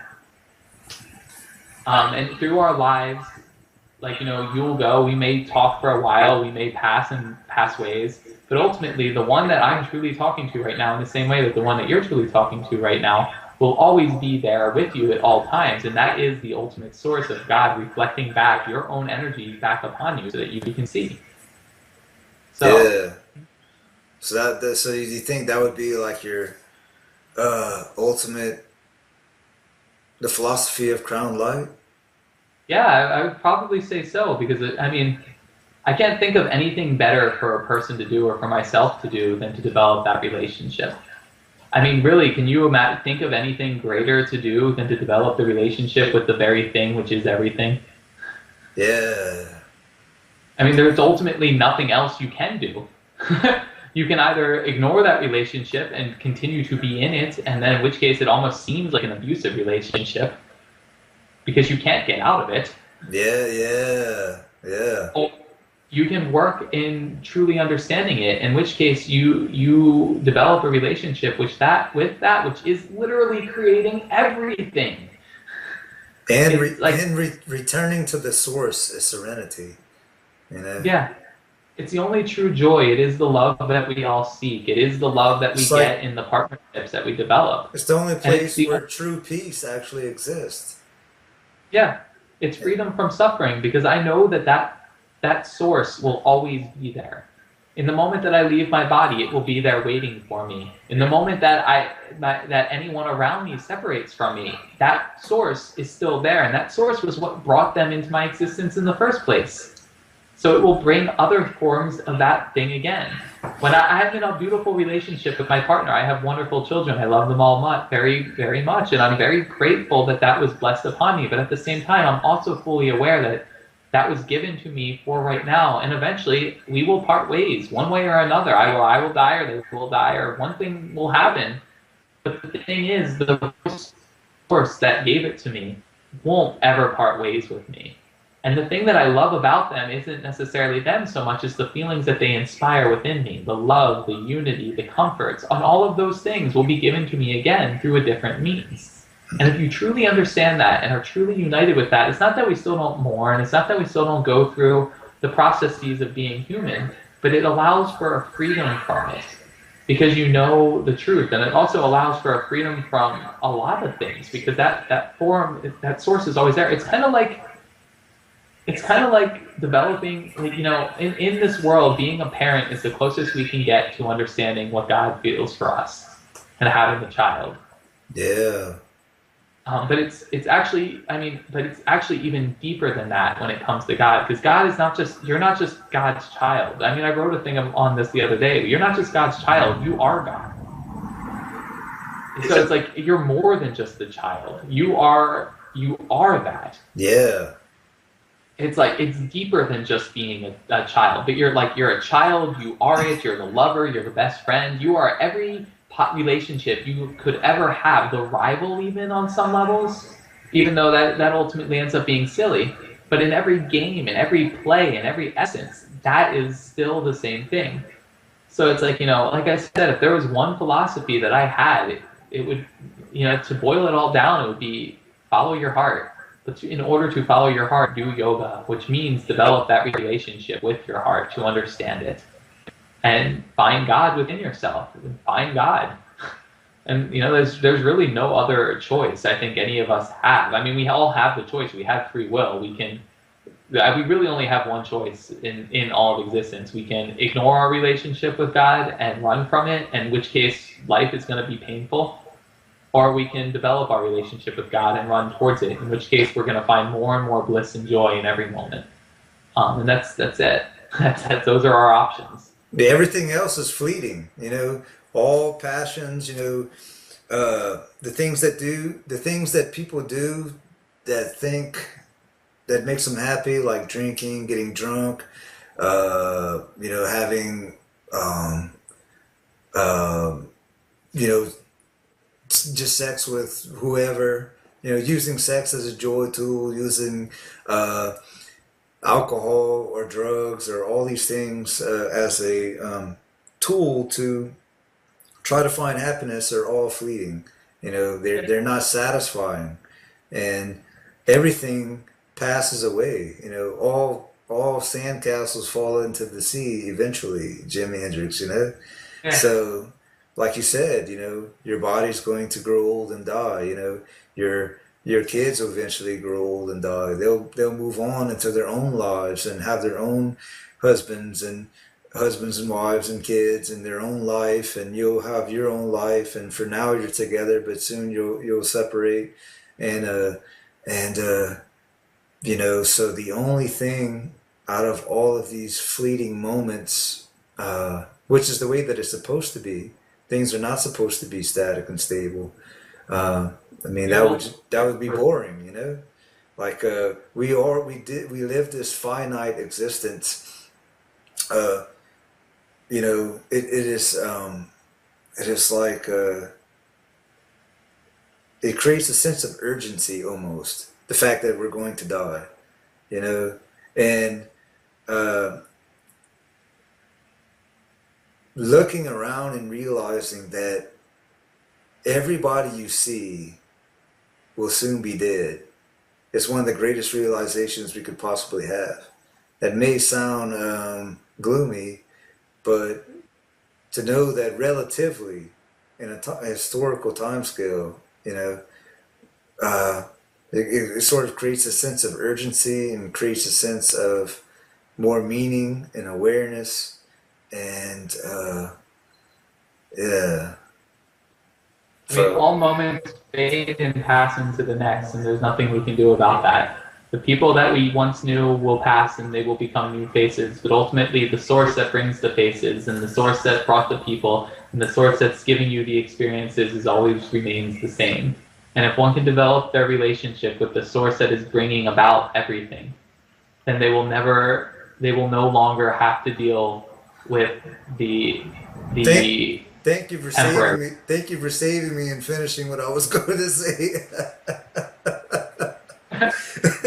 As you said, Because I was like, I'm we've been doing it. It's been 3 hours now, so I'm like, but that's what I meant to say. So, like you said exactly what I wanted to say, you know. But I kind of like had like an moment. I was like, wait a minute, what I just said wasn't too good, but I meant a higher meaning for it. But like, so everything is fleeting. All the pleasures and passions that we attempt to reconnect to the source. Um, it's just passing. All of the people, everything, uh, comes and go. Everything comes and goes. And but the only true thing that stays the same is the source, the creative source, the formless stuff, the Tao, God, uh, being with the big B. Uh, you know, the novelty creator. You know, yeah. So that's what you think, like, the meaning of life is basically to find God. And yeah, to find God. Because if not, you sort of miss the point of not giving gratitude to your mother or father. You know? So it's the one who created you and created you to be here for a short while to experience what it, you know, it wanted you to experience, you know, to learn something that we were supposed to learn before we die, or realize something. Maybe that realization is the source, is realizing God, you know? And if we don't do that or neglect that purposefully, I don't know. We're all led that way eventually. That's the thing. It's like, you know, we can avoid it for a while. In Buddhism, they talk about this, but you can't avoid it forever. It's one of those relationships, it's always there, it's always present, and we can ignore it, and we can pretend it's not there, and we can run from it, and we can hide from it, and we can do that for what feels like an eternity, but eventually we'll always fall into it. And God's always there waiting with arms wide open. It's like, you know, I had an experience the other day where I had to explain this, but it's like, you can't, no person, no entity, no angel, no demon, no anything can ever be separate from God no matter how hard they try. They can only paint the illusion for themselves so thick that they think it's true. And that happens. Yeah. But like I said, even the dualistic reality serves a purpose. So even the quote-unquote demons are there for a reason, and that is ultimately so that we can experience the dualistic existence, that we can learn our colors, so that we can go back home to our mother and our father with open arms and become a higher dimensional entity that no longer needs to live in this false illusion of separation, and we can just be one with the Creator itself and create beautiful stories and patterns for us to experience. Now, there's a million different dimensions. This particular reality, this one of dualism, where everything seems so solid and real, is but one of an infinite number of realities that exist. So, you know, enjoy it while we're here, because pain and suffering is a fleeting thing as well. Yeah. And I'm not saying to try to enjoy it. Yeah, man. So we're gonna do so some more podcasts on different subjects such as poetry, you know, and stuff like that. Since we're both poets, and that's something that is very positive to spread to the world as well. You know, beauty, aesthetics, poetry, and of all forms. You know, and is there anything you like to promote, or you know? Anything you like to promote? You know, the brand of kombucha. I can't promote. What's that? I mean, the company that I'm working for, we're just getting started. The company that I'm working for, it's kind of just getting started, but it should be big soon. It's called Naked Hippie Brew. I don't really want to do promotions right now because I feel like it almost belittles everything else that we just said. But well, yeah, I do want to promote that people. But it's a good thing though that you spread into the world. It's not, you know, it doesn't have to do with. Yeah, it's a good promotion.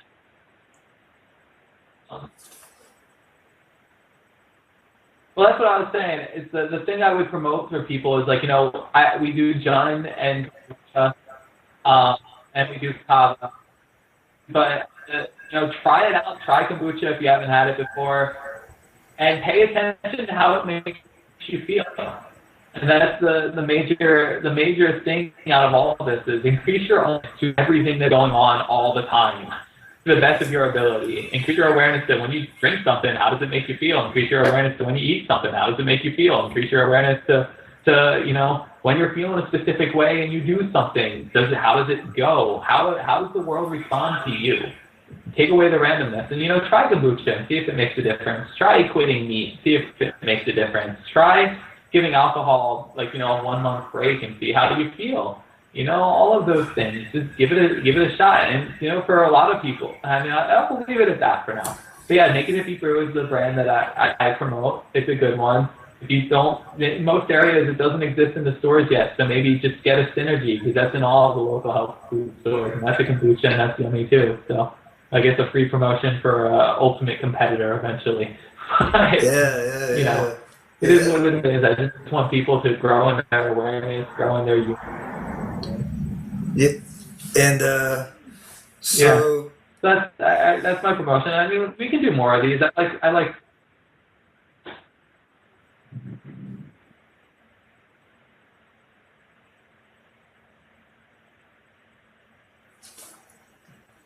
you kind of got There froze. still? Did the connection get lost?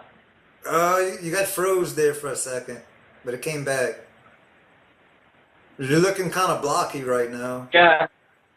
It's all right. It's the connection. You're still here. Talk. Anyway, we should probably get going anyway. But I don't know how you had.